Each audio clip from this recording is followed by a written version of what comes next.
Rome நகர் பற்றி எரியும் போது பிடியில் வசித்துக் கொண்டிருந்தாரா நீரோ மன்னர் அப்படின்னு சொல்லிட்டு அந்த காட்சியினுடைய நிழலை இன்னைக்கு தமிழ்நாட்டில் பார்த்துக்கிட்டு இருக்குமோ. மக்கள் அங்க போராடும் போது அந்த போராட்டத்தை கவனிச்சுக்காம அந்த போராட்டக்காரர்களை போய் சந்திக்காம உங்களுக்கு லோகேஷ் கனகராஜை போய் சந்திக்க முடியுது, அப்புறம் டெப்யூட்டி சிஎம்க்கு அந்த படத்தை வாழ்த்த முடியுது, அப்புறம் முதல்வரின் தாய் மாணவர் திட்டத்தை லான்ச் பண்ண முடியுது.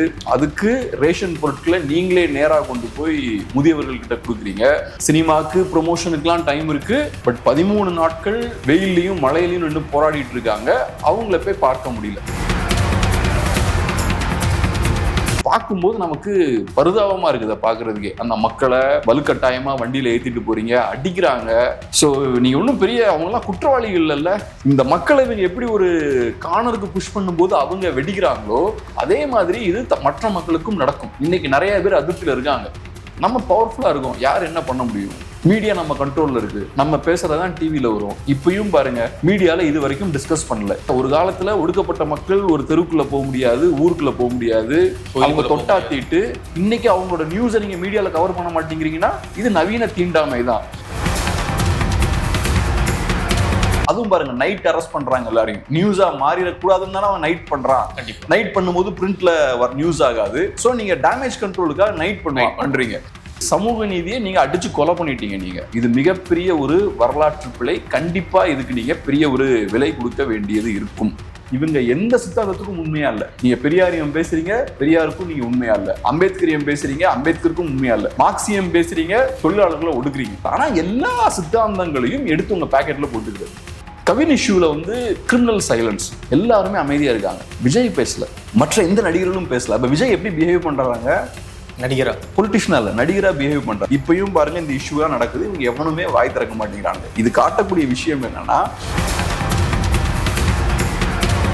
நேற்று மனோன்மணியம் சுந்தரனார் பல்கலைக்கழகத்துல பட்டமளிப்பு விழாவில் கவர்னர் பங்கேற்று இருந்தாரு. அந்த பட்டத்தை அவர்கிட்ட இருந்து வாங்காம ஒரு மாணவி புறக்கணிச்சிட்டாங்க. ஸோ இதை டைவர்ட் பண்ண தான் இது பண்ணாங்க அப்படின்னு சொல்லப்படுது. 100% உண்மையான விஷயம். மெயின் ஸ்ட்ரீம் மீடியா எல்லாரும் அவன் மைக்க தூக்கிட்டு போய் அங்க நிக்கிறான். நீ இந்த போராட்டத்துக்கு போய் அவன் மைக்க நீட்டி இங்க போய் நின்னாலும் பரவாயில்ல, அந்த சைடு நீ போவே மாட்டேங்கிற. அப்ப நீ என்ன பண்ண ட்ரை பண்ற?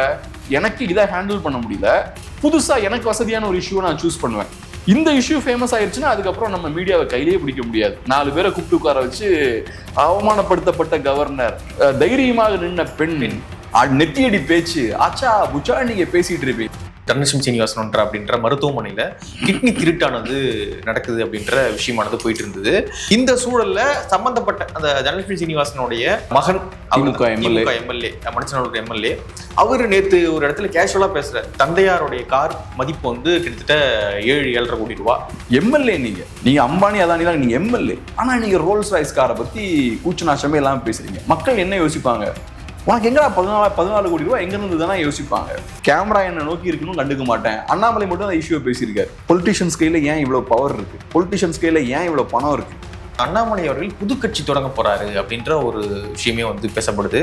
பிஜேபியில என்ன ஒர்க் ஆகும், ஒர்க் ஆகாது, இந்த மண்ணோட கேரக்டர் என்ன, இதெல்லாம் புரிஞ்சு அதுக்கேற்ற மாதிரியான அரசியல் செய்தவர்னா அண்ணாமலை அவர்கள். மைத்ரேயன் சேர்ந்துட்டாரு, அன்வர் ராஜா அதிமுகல போய் சேர்ந்துட்டாரு. இப்படிப்பட்ட நியூஸ் பார்த்தோம்னா ரெகுலரா ஒரு மாசத்துக்கு ஒருக்காவோ, ஒரு மாசத்துக்கு 2 தடவை நியூஸ் வந்துகிட்டே இருக்கு. இது கேர்ஃபுல்லா கிரியேட் பண்ணப்படுற ஒரு விஷயமா நான் பாக்குறேன். இது நியூஸ் கிரியேட் ஆகணும். இந்த மாதிரியான விஷயங்களை செய்துகிட்டே இருக்கிற காரணம் என்னன்னா,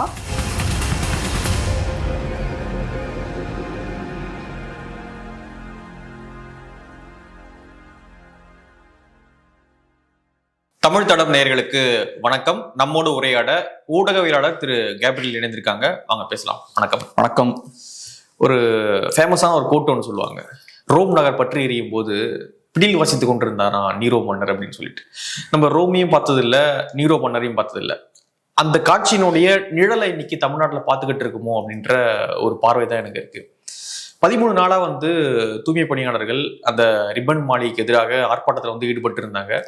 நேற்று நீதிமன்ற உத்தரவை அடுத்து இரவோடு இரவாக கிட்டத்தட்ட ஒரு 11:30-12 மணிக்கு மேல அங்கிருந்து வலுக்கட்டாயமாக அந்த போராட்டக்காரர்களை அப்புறப்படுத்தி மடிப்பாக்கம் போன்ற இடங்கள்ல இருக்கக்கூடிய மேரேஜ் ஹால்ஸ்ல கொண்டு போய் தங்க வைக்கிற வேலைகள்ல காவல்துறை ஈடுபட்டு இருந்தாங்க. நிறைய பேர் கடுமையாக தாக்கி இருந்தாங்க அப்படின்ற செய்திகள்லாம் காணொலிகள்லாம் நம்மளால பார்க்க முடியுது. இன்னொரு பக்கம் பார்த்தீங்கன்னா கூலி படம் ரிலீஸ் ஆகுது அப்படின்னு சொல்லிட்டு அதற்கு வாழ்த்துலாம் சொல்றாங்க துணை முதல்வரும் அந்த குழுவோட சேர்ந்து புகைப்படம்லாம் எடுத்துக்கொள்றாரு திரு மு.க. ஸ்டாலின் அவர்கள். ரோம் அதுதான் தமிழ்நாடு, அந்த பிடில் தான் வந்து கூலி படம், நீரோ மன்னர் தான் மு.க. ஸ்டாலினா. டீகோட் பண்றீங்க நீங்க இந்த இஷ்யூவே. அதான் நீங்க சொன்ன மாதிரி ஹிஸ்டரி ரிப்பீட்ஸ் இட் செல்ஃப்பாங்க. ஹிஸ்டரி எப்பவுமே ரிப்பீட் ஆகிட்டு தான் இருக்கும். எப்படி ரோம்ல மோசமான சிச்சுவேஷன் இருந்ததோ, ரோம்ல ஆட்சியாளர்கள் எப்படி மோசமா இருந்தாங்களோ, அதே மாதிரியான விஷயங்கள் தொடர்ந்து ஹிஸ்டரியில ரிப்பீட் ஆகிக்கிட்டே தான் இருக்கு. அதே மாதிரி பைபிள்ல பழைய ஏற்பாட்டுல there is nothing new under the sun அப்படின்ற ஒரு வசனம் உண்டு. There is nothing new under the sun. சூரியனுக்கு கீழே எதுவும் புதுசு கிடையாது, எல்லாம் நடந்ததுதான். இப்ப நம்ம பாக்குற சில விஷயங்கள் புதுசு நம்ம நினைப்போம், பட் எல்லாமே இந்த மாதிரியான விஷயங்கள் நடந்துட்டே இருக்கிற விஷயங்கள் தான். ஸோ அந்த வகையில ரோம்ல அன்னைக்கு ஒரு மோசமான மன்னர் இருந்தார் அப்படின்றது ஒவ்வொரு காலகட்டத்திலையும் இந்த மாதிரியான மோசமான ஆட்சியாளர்கள் இருந்திருக்காங்க. இன்னைக்கு தமிழ்நாட்டுக்கும் அது பொருந்தது. நீங்க சொல்ற மாதிரி இது தமிழ்நாட்டுக்கு கண்டிப்பா பொருந்தது. இங்க மோசமான ஆட்சி தான் நடந்துட்டு இருக்கு. மக்கள் அங்க போராடும் போது அந்த போராட்டத்தை கவனிச்சுக்காம, அந்த போராட்டக்காரர்களை போய் சந்திக்காம, உங்களுக்கு லோகேஷ் கனகராஜை போய் சந்திக்க முடியுது, அப்புறம் டெப்யூட்டி சிஎம்க்கு அந்த படத்தை வாழ்த்த முடியுது, அந்த படம் நல்லா இருக்குன்னு சொல்ல முடியுது. ஸோ அதுக்கெல்லாம் நேரம் இருக்கு. அப்புறம் முதல்வரின் தாய்மானவர் திட்டத்தை லான்ச் பண்ண முடியுது. அதுக்கு ரேஷன் பொருட்களை நீங்களே நேராக கொண்டு போய் முதியவர்கள் கிட்ட கொடுக்குறீங்க, போட்டோ ஷூட்லாம் எடுத்துக்கிறீங்க, ப்ரொமோட் பண்றீங்க. ஸோ ப்ரொமோஷனுக்கு உங்களுக்கு டைம் இருக்கு, சினிமாக்கு ப்ரொமோஷனுக்குலாம் டைம் இருக்கு. பட் 13 நாட்கள் மக்கள், ரொம்ப ஒடுக்கப்பட்ட மக்கள் வெயிலையும் மழையிலையும் நின்று போராடிட்டு இருக்காங்க, அவங்கள போய் பார்க்க முடியல. ஸோ கேட்டா இப்ப என்ன சொல்லுவாங்கன்னா, கோர்ட் உத்தரவு நாங்க என்ன பண்ண முடியும்னு. கோர்ட் உத்தரவுன்றது ஓகே, பப்ளிக் பிளேஸ்ல மக்கள் இங்க போராடக்கூடாது அப்படின்றதுதான் கோர்ட் உத்தரவு. நீங்க அவங்களுக்கு சம்பள உயர்வு கொடுக்க கூடாதுன்னு சொல்லிய கோர்ட் அதுக்கெல்லாம் அலோவ் பண்றாங்கல்ல. நீங்க ஏன் அவங்களோட சம்பளத்தை நீங்க கம்மி பண்றீங்க, ஏன் பிரைவேடைஸ் பண்றீங்க, இதெல்லாம் கோர்ட் ஸ்டாப் பண்ணல. அதெல்லாம் செய்திருக்கலாம்ல. 13 நாள் அந்த மக்கள் போராடிட்டு இருக்காங்க, அந்த மக்கள் கேட்கக்கூடிய விஷயங்கள் எதுவும் செய்து தரல. இப்ப சட்டப்படி நீங்க நடவடிக்கை எடுக்கிறீங்க. ஸோ பார்க்கும்போது நமக்கு பரிதாபமா இருக்குது பாக்குறதுக்கே. அந்த மக்களை வலுக்கட்டாயமா வண்டியில ஏத்திட்டு போறீங்க, அடிக்கிறாங்க. ஸோ நீங்க ஒன்றும் பெரிய அவங்கெல்லாம் குற்றவாளிகள் இல்லைல்ல. எதை கேட்குறாங்க அவங்க? எங்க சம்பளத்தை கம்மி பண்ணாதீங்கன்றாங்க. எங்களுக்கு சம்பள உயர்வு வேணும்னு கேட்கல, எங்க சம்பளத்தை கம்மி பண்ணாதீங்கன்றாங்க. அவங்களுக்கு வேற என்ன ஆப்ஷன் இருக்கு? நீங்க நிறைய நேரங்களில் கேட்குற கேள்வி இருக்குல்ல, நீங்க கூட பேட்டியில கேட்பீங்க, இப்ப இந்த மாதிரி எப்படி அரசியல் மாற்றம்ன்றது ஏற்படும்? மக்கள் பெரிய அரசியல் புரிதல் இல்லாம இருக்காங்க, பொலிட்டிக்கல் ஆக்ஷன்ல ஈடுபட மாட்டேங்கிறாங்க. விஜய் பத்தி பேசும்போதெல்லாம் நேத்து கூட கேட்டீங்கன்னு நினைக்கிறேன். இந்த மக்கள் நீங்க எடுத்துக்கோங்க, பெரிய படித்த அறிவாளிகள் கிடையாது, பெரிய செல்வந்தர்கள் கிடையாது. ஆனா 13 நாள் ஸ்ட்ராங்கா நின்று ஃபைட் பண்ணிருக்காங்க. இன்னைக்கும் ஃபைட் பண்றாங்க. அவங்களோட இந்த போராட்டம் மற்ற மக்களையும் இன்ஸ்பயர் பண்ணுது. இன்னைக்கு மற்ற பகுதிகளிலும் மக்கள் போராடுறாங்க. தூய்மை பணியாளர்கள் ராமநாதபுரம்ல, கடலூர்ல, கோயம்புத்தூர்ல அவங்களும் போராடுறாங்க. தமிழ்நாடு ஃபுல்லா மக்கள் இவங்களை சப்போர்ட் பண்றாங்க. ஸோ இந்த சாதாரண மக்களுக்கு எங்க இருந்து இவ்வளவு பெரிய பொலிட்டிக்கல் ஆக்ஷன்ல ஈடுபடணும் அப்படின்ற அந்த உத்வேகம் எங்க இருந்து வருது? இதுதான் விஷயம். ஆமா, கண்டிப்பா இதான பொலிட்டிக்கல் ஆக்ஷன். அரசியல் செயல்பாடு இல்லை, இவ்வளவு தீர்க்கமான ஒரு அரசியல் செயல்பாட்டுக்கான அந்த உத்வேகம் எங்க இருந்து வருது? அரசு அவங்கள கார்னருக்கு அப்படியே புஷ் பண்றாங்க. இப்போ ஒரு எலியை நீங்க ஒரு கார்னருக்கு புஷ் பண்ணீங்கன்னா அந்த எலியும் ஃபைட் பண்ணும்ல. ஒரு பூனையை நீங்க ஒரு கார்னருக்கு புஷ் பண்ணீங்கன்னா டக்குன்னு எடுத்தது வேற வழி இல்லை, இங்கேயும் தப்பிக்க முடியாதுன்னா ஃபைட் பண்ணும்ல. அந்த மாதிரிதான் இந்த மக்கள், மிகவும் ஒடுக்கப்பட்ட மக்கள், ஒரு எல்லைக்கு புஷ் பண்றீங்க நீங்க அவங்கள. அவங்களுக்கு ஏற்கனவே சம்பளம் கம்மியா இருக்கு, ஹெல்த் இஷ்யூஸ் இருக்கு, சொசைட்டில அவங்கள ஒடுக்குறாங்க, சாதிய ரீதியா ஒடுக்குறாங்க. இந்த மக்களோட சம்பளத்தையும் நீங்க கம்மி பண்ணணும் அப்படின்ற சூழல் வரும்போது இனி எனக்கு வேற வழியே இல்லை, நான் ஃபைட் பண்ணி தான் ஆகணும் அப்படின்ற கட்டாயத்துக்கு தள்ளப்படுறாங்க, வெடிச்செதிரிக்கிறாங்க, ஃபைட் பண்றாங்க. அவங்க ஃபைட் பண்ணும்போது அவங்க பக்கம் இருக்க நியாயத்தை தமிழ் மக்கள் பாக்குறாங்க, அறிவுஜீவிகள் பாக்குறாங்க, எல்லாருமே சப்போர்ட் பண்றாங்க. கட்சிகளுக்கும் வேற வழியில இன்வால்வ் ஆக வேண்டிய கட்டாயத்துக்கு தள்ளப்படுறாங்க. விஜய் மாதிரியான ஆட்களும் சப்போர்ட் பண்ணுன்ற இடத்துக்கு அவங்க தள்ளப்படுறாங்க. ஸோ இப்போ எல்லாருமே சப்போர்ட் பண்றாங்க. இப்படிதான் சோசியல் சேஞ்சுன்றது வரும். இந்த மக்களை இவங்க எப்படி ஒரு கார்னருக்கு புஷ் பண்ணும்போது அவங்க வெடிக்கிறாங்களோ அதே மாதிரி இது மற்ற மக்களுக்கும் நடக்கும். இன்னைக்கு நிறைய பேர் அதிருப்தியில இருக்காங்க. இவங்க போராடும் போது மற்ற தொழிலாளர்கள் ஏன் வெளில வராங்க? ஏன்னா இதே ஒடுக்குமுறையை அவங்களும் ஃபேஸ் பண்றாங்க. நம்மளும் வெளியே வரணும் அப்படின்ற கட்டாயத்துக்கு அவங்களும் தள்ளப்படுறாங்க. அரசு ஊழியர்கள் சங்கம் இவங்களுக்கு சப்போர்ட் பண்றாங்க. இவங்களை எப்படி ஒடுக்குறாங்களோ அதே மாதிரிதான் எங்களையும் ஏமாத்துறாங்க அப்படின்ற விஷயத்த பேசுறாங்க. எங்களுக்கும் நிறைய உத்தரவாதங்கள் கொடுத்தாங்க, ப்ராமிஸ் பண்ணாங்க, அதை எதுவும் கீப் அப் பண்ணல, 4 வருஷமா எதுவுமே பண்ணலன்றாங்க. ஸோ அப்ப அவங்களும் இதுல என்டர் ஆகிறாங்க. இப்படிதான் சோசியல் சேஞ்ச் வரும். ஸோ ஏதோ ஒரு காலகட்டத்துல மக்களை நீங்க புஷ் பண்ணும்போது, எக்ஸ்ட்ரீமா புஷ் பண்ணும்போது, சாதாரண மக்கள் நம்ம நினைப்போம்ல, அவங்க பொங்கி எழுவாங்க. ஓகே, இப்போ சேஞ்சஸ் வரும். ஓகே, இப்போ வந்து போராட்டம் நடந்துகிட்டு இருக்கு அப்படின்றது வந்து கண்டிப்பாக ஆளக்கூடிய தலைமைக்கு வந்து தெரிஞ்சிருக்கும். முதல்வருக்கோ டிப்யூட்டி சிஎம்க்கோ வந்து தெரிஞ்சிருக்கும் இங்க வந்து போராட்டம் நடந்துகிட்டு இருக்கு அப்படின்னு. ஆனா அப்படி ஒரு சூழல் இருக்கும் பொழுது நம்ம கூலி படம் பார்த்துட்டு ரிவ்யூ போடுறோமே, அந்த டீம் கூட வந்து போட்டோ எடுத்து அதை அப்லோட் பண்றோமே அப்படின்ற ஒரு சென்ஸ் கூட இல்லாம இருக்காங்களே. என்ன நினைச்சுக்கிட்டு இருக்காங்க இவங்க திமுக அரசு? தனியா வேற நாங்க வந்துரும், திரும்ப வரதான் போறோம், ஒன்னும் உங்க தயவு தேவையில்லை அப்படின்னு நினைக்கிறாங்களா? எப்படி பாக்குறது? வேற ஒரு ஐசோலேட்டடான உலகத்துல வாழ்ந்துட்டு இருக்காங்கன்னு நினைக்கிறேன். மக்களோட கனெக்ட் ஆகலன்னு நினைக்கிறேன். இப்ப எனக்கு எப்பவுமே ஒரு டவுட் உண்டு. இப்ப இந்த யூடியூப் உலகத்துல பழைய ஆட்களை ஈஸியா ஏமாத்திடலாம். நீங்க யூடியூப் உலகத்துல அரச ஒரு 4 பேர் சப்போர்ட் பண்றாங்கன்னா இன்னொரு 40 பேர் விமர்சிப்பான். ஆனா நீங்க ஒரு விதமான ஒரு பிம்பத்தை கிரியேட் பண்ண முடியும். பாருங்க, இவங்க எல்லாம் நம்ம சப்போர்ட் தான் பண்ணி பேசிட்டு இருக்காங்க, எல்லாருமே ஆதரிக்கிறாங்கன்ற பிம்பத்தை யூஸ் பண்ண முடியும். ஏன்னா சிஎம் மாதிரியான ஆட்கள்லாம் பழைய டிவி உலகத்தை பார்த்து வளர்ந்தவங்க. ஸோ டிவியில பார்க்கும்போது ஒரு 4 சேனல் பார்த்துருப்பாங்க. அதே மாதிரி இப்போ ஒரு 4 யூடியூப் சேனல் இவங்க எல்லாம் நமக்கு பாசிட்டிவா பேசுறாங்கன்ற மாதிரி இல்லையா? நம்மளே கூட நம்மள அப்படி ஏமாத்திக்கலாம். நம்ம சில விஷயங்கள் பார்க்கணும்னு வச்சுக்கோங்களேன், அந்த நியூஸா நம்ம வந்துகிட்டே இருக்கும். ஆனா அதை தாண்டி நீங்க வெளில போனீங்கன்னா விமர்சிக்கக்கூடியவங்க நிறைய பேர் இருப்பாங்க. இப்போ உதாரணத்துக்கு என் ஃப்ரெண்ட் ஒருத்தர் வந்து ஒரு நாள் பேசிட்டு இருந்தார். என்ன பொறுத்தளவுல பாஜக வளரலன்னு ரொம்ப நினைச்சிட்டு இருந்தேன் சார். ஏன்னா நான் பாக்குறது எல்லாமே ஆன்டி பிஜேபி வீடியோஸா பார்த்துட்டு இருப்பேன். எனக்கு வரதும் ஆன்டி பிஜேபி வீடியோஸா தான் வரும். அப்புறம் சில நேரங்களில் நான் ரிசர்ச் பண்ணி பார்க்கும்போது ப்ரோ பிஜேபி சேனல்ஸ் ஆயிரக்கணக்காக களத்துல இருக்கு. அவங்களுக்கு பயங்கரமான வியூஸும் இருக்கு. ஆனா எனக்கு அது கண்ணிலேயே படலை. ஏன்னா நான் இந்த சின்ன வட்டத்துக்குள்ளே சுத்திட்டு இருக்கேன். ஸோ கொஞ்சம் வெளியே போய் பார்க்கும்போது அது எனக்கு புரியுது. ஸோ நமக்கே இப்படி இருக்கும்போது சிஎம் மாதிரியான ஒரு ஆளுக்கு நிஜமான கிரவுண்ட் ரியாலிட்டி மேல போய் சேராம ஸ்டாப் பண்றதுக்கு நிறைய லேயர்ஸ் இருக்கும், நிறைய தடங்கள் இருக்கும். எக்ஸ்ட்ரீம்லி கிளவரான லீடர்ஸ் இருப்பாங்கல்ல, மக்களோட கனெக்டான லீடர்ஸ் இருப்பாங்க. அவங்க எப்படியாவது இன்ஃபர்மேஷன் எடுத்துருவாங்க, மக்களோட பல்ஸோட கனெக்ட் ஆவாங்க. பட் எல்லாருக்கும் அது முடியாது. ஸோ ஒண்ணு அவங்க ஐசோலேட்டடா இருக்காங்க அப்படின்ற மாதிரி பாக்குறேன். ரெண்டாவது, நம்ம பவர்ஃபுல்லா இருக்கோம், யார் என்ன பண்ண முடியும்? மீடியா நம்ம கண்ட்ரோல்ல இருக்கு, நம்ம பேசுறதுதான் டிவியில வரும். இப்பயும் பாருங்க, மீடியால இது வரைக்கும் டிஸ்கஸ் பண்ணல. இன்னைக்கு நைட்டாவது இவங்க டிஸ்கஸ் பண்ணுவாங்களான்னு தெரியல. இந்த இஷ்யூ 13 நாளா போய்கிட்டு இருக்கு, போராடிட்டு இருக்காங்க. இதை டிஸ்கஸ் பண்ண முடியல. இது பேர் என்ன? நவீன தீண்டாமை இது இல்லையா? ஒரு காலத்துல ஒடுக்கப்பட்ட மக்கள் ஒரு தெருவுக்குள்ள போக முடியாது, ஊருக்குள்ள போக முடியாது, அவங்க தொட்டாத்திட்டு. இன்னைக்கு அவங்களோட நியூஸை நீங்க மீடியால கவர் பண்ண மாட்டேங்கிறீங்கன்னா இது நவீன தீண்டாமை தான். அவனோட நியூஸை நீங்க போட மாட்டீங்களா மீடியால? அப்ப எதுக்கு மீடியா வச்சிருக்கீங்க நீங்க? சும்மா ஓபிஎஸ் இபிஎஸ் அதிமுகவுக்குள்ள இந்த சிக்கல், மைத்ரேயன் அங்க இருந்து வெளியேறிட்டாரு, அப்ப அதிமுகவுக்கு பாதிப்பு ஏற்படுமா? இதை பேசுறது உங்களுக்கு மீடியா கம்பெனியா? ஆயிரக்கணக்கான கோடி இன்வெஸ்ட் பண்ணி பெரிய ஆபீஸ், அதுல 400 பேர் வேலை பாக்குறது, ஸ்டுடியோ வேற. ஆமா, இதுல நீங்க பெரிய ஆர்மிலாம் பேசினா ஸ்டுடியோக்குள்ள எல்லாம் என்டர் ஆக முடியும். இல்லாட்டி விட மாட்டானுங்க, கேட் போட்டுருவானுங்க. மெயின் ஸ்ட்ரீம்னா நீங்க முற்போக்காளர்களா இருக்கணும், நீங்க எல்லாம் பெரிய ஆளுங்களா இருக்கணும். இவ்வளவு கூத்து பேசிட்டு உங்களால இந்த ஒடுக்கப்பட்ட மக்களோட நியூஸை கவர் பண்ண முடியல. இது நவீன தீண்டாமை. திரும்ப திரும்ப சொல்றேன், இது நவீன தீண்டாமை. அவனோட நியூஸை நீ ஏன் கவர் பண்ண மாட்டேங்கிற? அவன் நியூஸை ஏன் டிஸ்கஸ் பண்ண மாட்டேங்கிற? இதுக்கு வேற என்ன இருக்க முடியும்?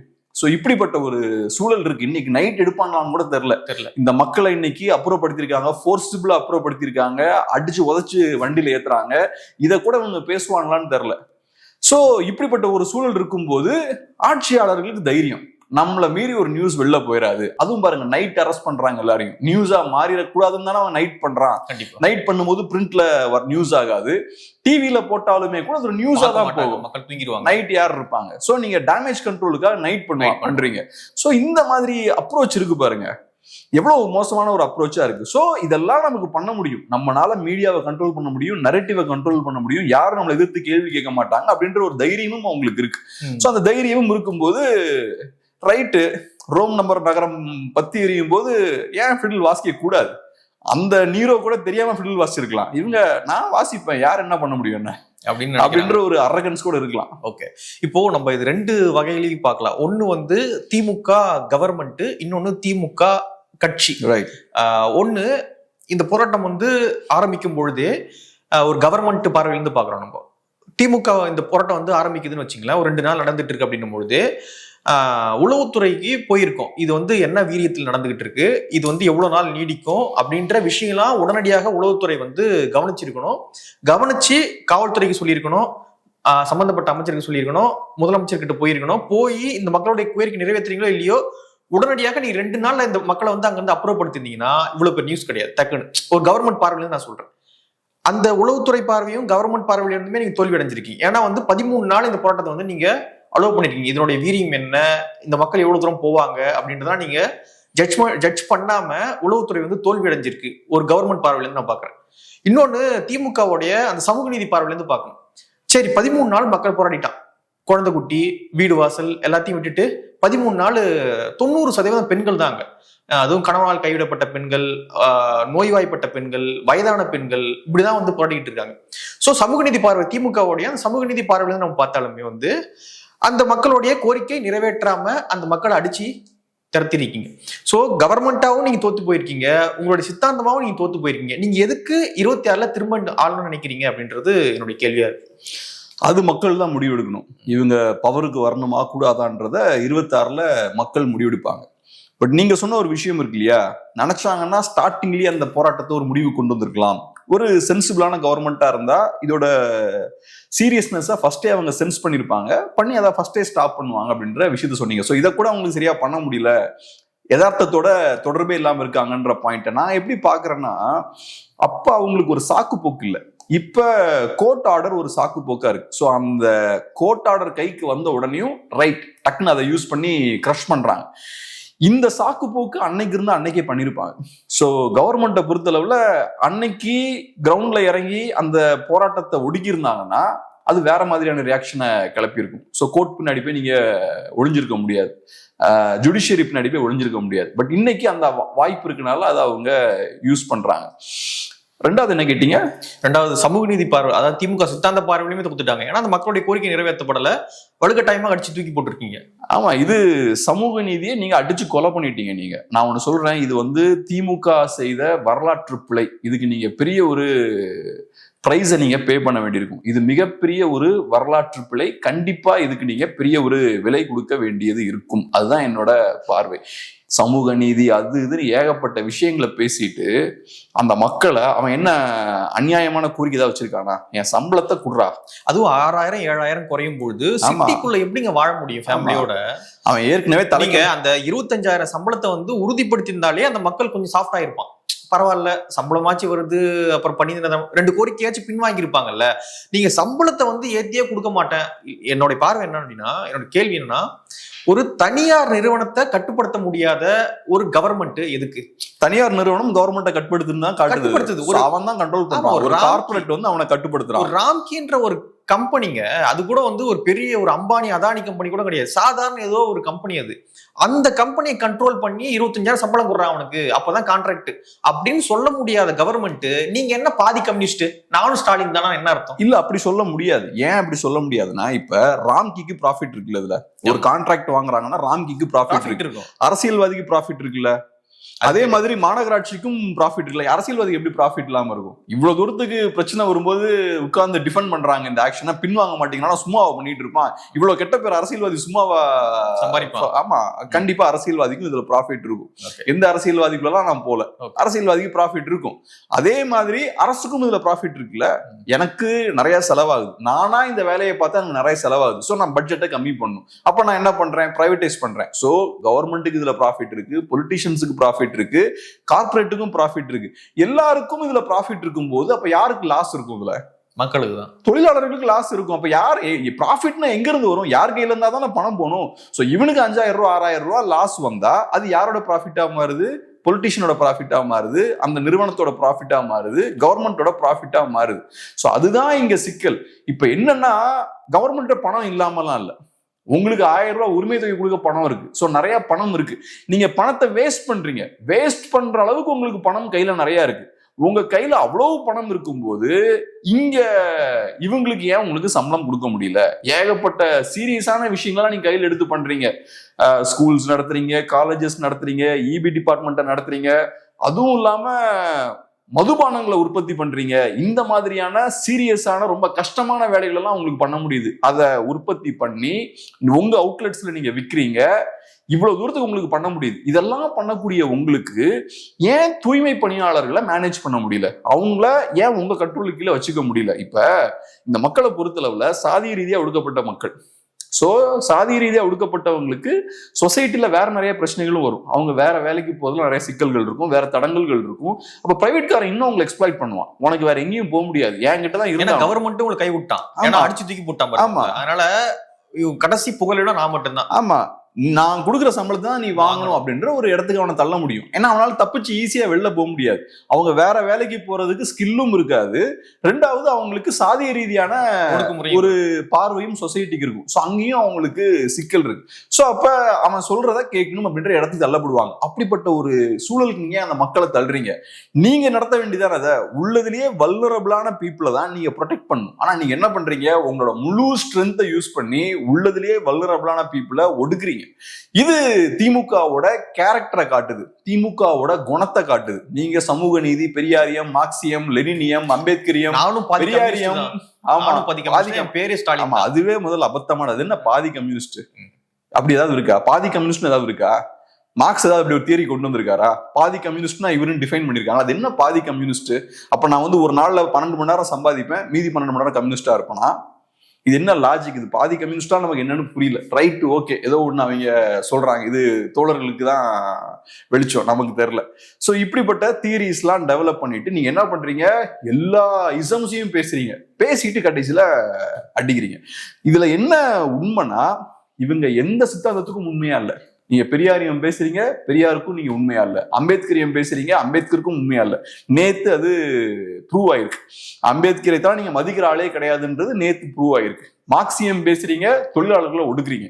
சோ நீங்க மார்க்சியத்துக்கும் விசுவாசமா இல்லை. ஆனா எல்லா சித்தாந்தங்களையும் எடுத்து உங்க பேக்கெட்ல போட்டுக்கிறது, உங்க பணபலத்தை யூஸ் பண்ணி எல்லா சித்தாந்தங்களும் எதுக்கு எடுத்து பேக்கெட்ல போட்டுக்கிறது, எவனும் கேள்வியும் கேட்க மாட்டேங்கிறான். இது மையம்னு சொன்னாங்கல்ல, அதை விட ஒரு பித்தலாட்டத்தான் நினைக்கிறேன். இது மையம்னு ஒரு புது கான்செப்ட் உருவாக்குனாங்கல்ல, அந்த கான்செப்டை வர எல்லாத்தையும் சேர்த்து நான் ஒரு கலவை பண்றேன், ஒரு கூட்டு பண்றேன் அப்படின்னு அதுல இருந்து பாதி இதுல இருந்து பாதி எல்லா போட்டோயும் வச்சுக்கிறது. ஆனா கடைசியா பாத்தீங்கன்னா அந்த மக்களையும் அடிச்சு துரத்துறது, மண்டை உடைக்கிறது. பாவங்க கமல்ஹாசன்லாம் நம்ம இதுல கொண்டு வர முடியாது. அவர் என்ன பண்ணாரு, அவர் ஏதோ வந்தாரு, மையம்னு ஒரு கான்செப்ட், அது அவர் என்னன்னு அவருக்கும் தெரியாது, நமக்கும் தெரியாது. இல்ல அது ஒரு குழப்பவாதம் இல்லையா? சோ அந்த மாதிரியான ஒரு குழப்பவாதம் தான் இவங்களும் பண்றாங்க. இவங்க ரொம்ப தெளிவா இருக்காங்க. இவங்க வந்து ஒரு பெரியாரிய மேடைக்கு போகும்போது நான் ஒரு பெரியாரிஸ்ட், அம்பேத்கரிய மேடைக்கு போகும்போது நான் ஒரு அம்பேத்கரிஸ்ட், அதே மாதிரி ஒரு மார்க்சிய மேடைக்கு போனா நான் ஒரு மார்க்சிஸ்ட்.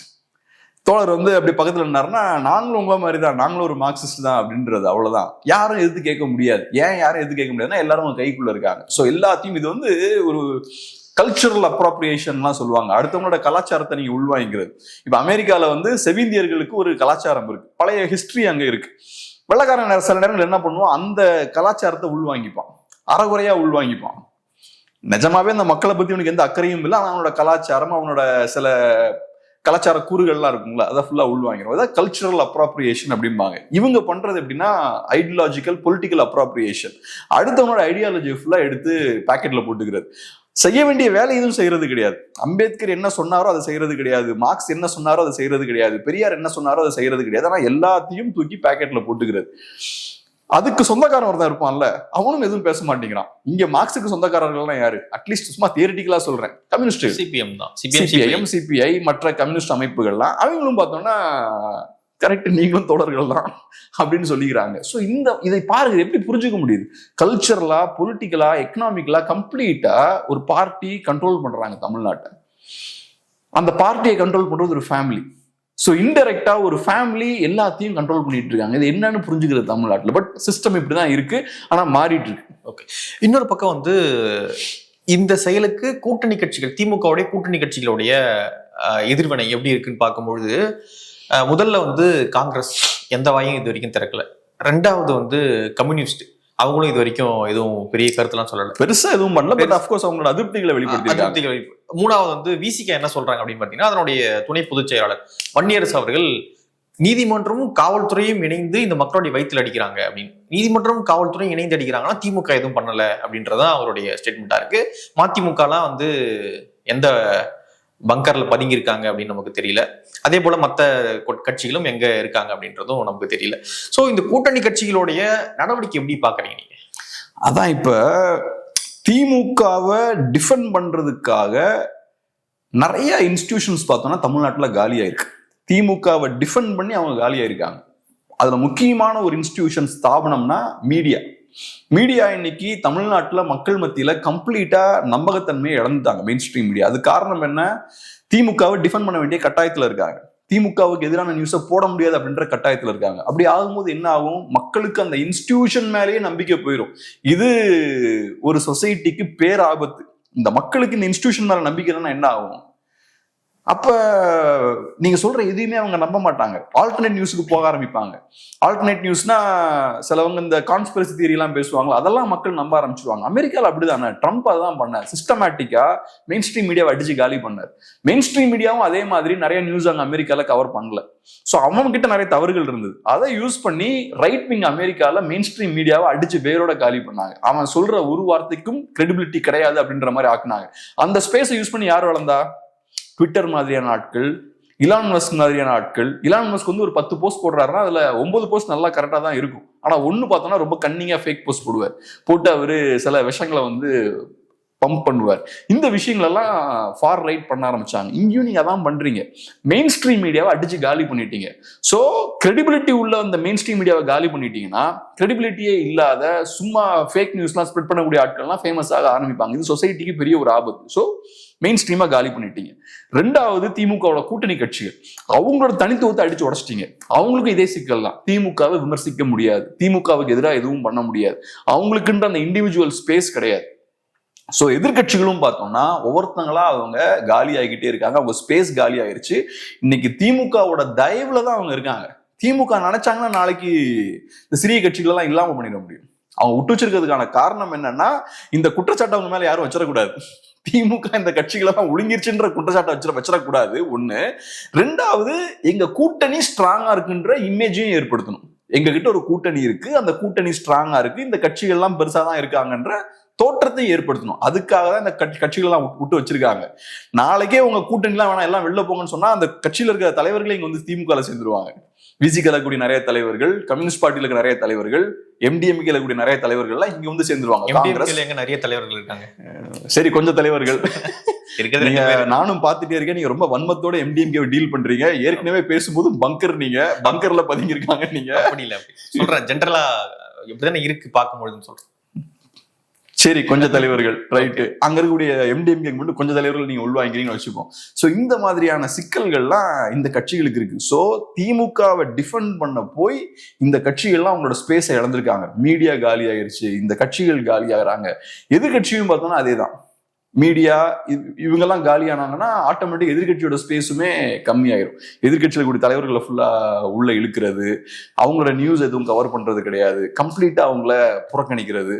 இந்த விஷயங்கள்லாம் பண்ணும்போது எல்லா இன்ஸ்டிடியூஷன்ஸும், எதிர்கட்சின்ற இன்ஸ்டிடியூஷன் காலி, மீடியான்ற இன்ஸ்டிடியூஷன் காலி, அப்புறம் கூட்டணி கட்சிகள்னு கொஞ்சம் பேர் இருக்காங்க பாருங்க, அவங்களும் காலி. இதெல்லாம் இல்லைன்னா செக்ஸ் அண்ட் பேலன்ஸே சொசைட்டில இல்லை. திமுகவை கண்ட்ரோல் பண்றதுக்கு ஆள் இல்லை. நீங்க சொன்ன மாதிரி இப்படிப்பட்ட சூழல் இருக்கும்போது ரொம்ப கான்பிடென்ட்டா நீரோ ஃபிடில் வாசிக்கிறார். இன்னொரு பக்கம் நம்ம ஒரு இடத்த வந்து பேசாமே கிடக்குறோம். என்னன்னா, இந்த நடிகர்கள் போன ஆட்சியில வந்து பிரகாஷ் ராஜ், சத்யராஜ், அதுக்கப்புறம் இன்னும் நிறைய பேர், சூர்யா, இந்த மாதிரி ஜோதிகா, இந்த மாதிரி நிறைய பேர் வந்து சித்தார்த் போன்ற ஆட்கள்லாம் வந்து நிறைய பேசிக்கிட்டே இருந்தாங்க. எங்க தமிழ்நாட்டில் விஷயம் நடந்தாலுமே முதல் குரல் நடிகர்களுடைய குரலாக தான் இருக்கும். அவங்க வந்து அநீதி நடந்துருச்சு, உடனே வந்து அதை பார்க்கணும் அப்படின்லாம் நிறைய ட்வீட்ஸ் எல்லாம் போட்டுக்கிட்டே இருந்தாங்க. இந்த ஆட்சி தொடங்கினதுல இருந்து இவங்களுடைய செயல்பாடுலாம் பார்க்கும்பொழுது ஒரு செயல்பாடுமே வந்து அரசுக்கு எதிராக இல்லை. நீங்க ஜென்ரலா அரசுக்கு எதிராக பேச வேண்டாம், ஆனா ஒரு பிரச்சனை நடக்கும்போது அரசுக்கு எதிராக நீங்க பேசணும்ல, ஒரு குரல் கொடுக்கணும், அல்லது இந்த பிரச்சனையாச்சும் அட்ரஸ் பண்ணணும்ல. அஜித்குமார் படுகொலையா இருக்கட்டும், கவின் படுகொலையா இருக்கட்டும், எந்த இஷ்யூக்குமே, இப்ப இந்த விவகாரம் தூய்மை பணியாளர்கள் அப்புறப்படுத்தப்பட்ட விவகாரமா இருக்கட்டும், எந்த விவகாரத்துமே வந்து சூர்யா போன்ற ஆட்களோ அல்ல மற்ற நடிகர்களோ வந்து பேசவே மாட்டாங்க. சோ இவங்களுமே ரொம்ப செலக்டிவா இருக்காங்களா? அவங்க செலக்டிவா இருக்கிறதுக்கு இன்னொரு காரணம் என்ன சொல்றாங்க அப்படின்னா, சினிமா வந்து திமுக கண்ட்ரோல்ல இருக்கு. சோ இவங்க பேசினாங்க அப்படின்னா அவங்களுக்கான வாய்ப்புகள் வந்து மறுக்கப்பட்டுரும் அப்படின்னு சொல்றாங்க. எல்லா நாட்டிலையுமே நடிகர்கள் வந்து ரொம்ப வீக்கான நாட்களா தான் இருப்பாங்க. எல்லா நாடுகள்லயுமே பெரிய முதுகெலும்போட பவர்ஃபுல்லா நிக்கிற நடிகர்கள்லாம் ரொம்ப கம்மி. சில ஆக்டர்ஸ் வேணா சொல்லலாம், மார்லன் பிராண்டோ மாதிரி. ஆனா சில ஆக்டர்ஸ் பார்த்தோம்னா ஸ்டேட்டை மீறி சில நேரங்கள்ல செயல்பட்டாங்க. சார்லி சாப்ளின், இந்த மாதிரி கொஞ்சம் பேர் தான். பட் மோஸ்ட்லி நடிகர்கள்னு பார்த்தோம்னா ரொம்ப வீக்கான ஆட்கள் தான். அவங்க நினைச்சா, இப்போ அந்த அதிகாரத்துல அவன் நினைச்சானா நடிகர்களை க்ரஷ் பண்ணிடலாம். அதிகாரத்துல இருக்க கூட நடிக்கணும்னு அவசியம் இல்லை. ஸ்டுடியோஸ் நினைச்சாலே ஹாலிவுட்ல எல்லாம் போட்டு நெருக்கிடுவாங்க, நீ எங்கேயும் போக முடியாது அப்படின்ற இடத்துக்கு தள்ளிடுவாங்க. இன்ஃபேக்ட் இங்க கூட பாத்தீங்கன்னா டிவியில பெரிய சேனல்ஸ்ல கொஞ்சம் பெரிய பொறுப்புல இருக்கவங்க எல்லாம், நீ என்ன திமிரா பேசுறியா, நீ மீடியால எதுவும் பண்ண முடியாது பாத்திரலாமா அப்படிம்பானுங்க. இங்க இருக்கக்கூடிய டம்மி பீஸிங்ல இந்த மாதிரி பேசுவானுங்க. என்கிட்ட ஒரு ஜூனியர் ஒருத்தர் என்ன சொல்றாரு, இந்த மாதிரி ஒரு பெரிய டிவியில இருக்கக்கூடிய ஒரு பெரிய ஷோ பண்ணக்கூடிய ஒரு ஆளு, அது அவரே சொந்த ப்ரொடக்ஷன் வச்சு ப்ரொடியூஸ் பண்றாரு. அவர் இந்த பையனை மிரட்டிருக்காரு. அப்பதான் நான் யோசிச்சேன், டேய் நீ இருக்கிற இடத்துல நீ இப்படி மிரட்டுறனா அப்ப மேல இருக்கவங்க என்ன மாதிரி கண்டிஷன்ல இருப்பான், பெரிய ஸ்டுடியோ பாசஸ் எப்படி இருப்பான், பெரிய ப்ரொடியூசர் எப்படி இருப்பான், அந்த இண்டஸ்ட்ரியை கண்ட்ரோல் பண்ணக்கூடிய பொலிட்டிஷியன் எப்படி இருப்பான், நீ ஏதாவது பாய் திறந்தானா உனக்கு அதுக்கப்புறம் எதுவும் இருக்காது. ஸோ அதனால கிளியரா பாருங்களேன், கவின் இஷ்யூல வந்து கிரிமினல் சைலன்ஸ், எல்லாருமே அமைதியா இருக்காங்க.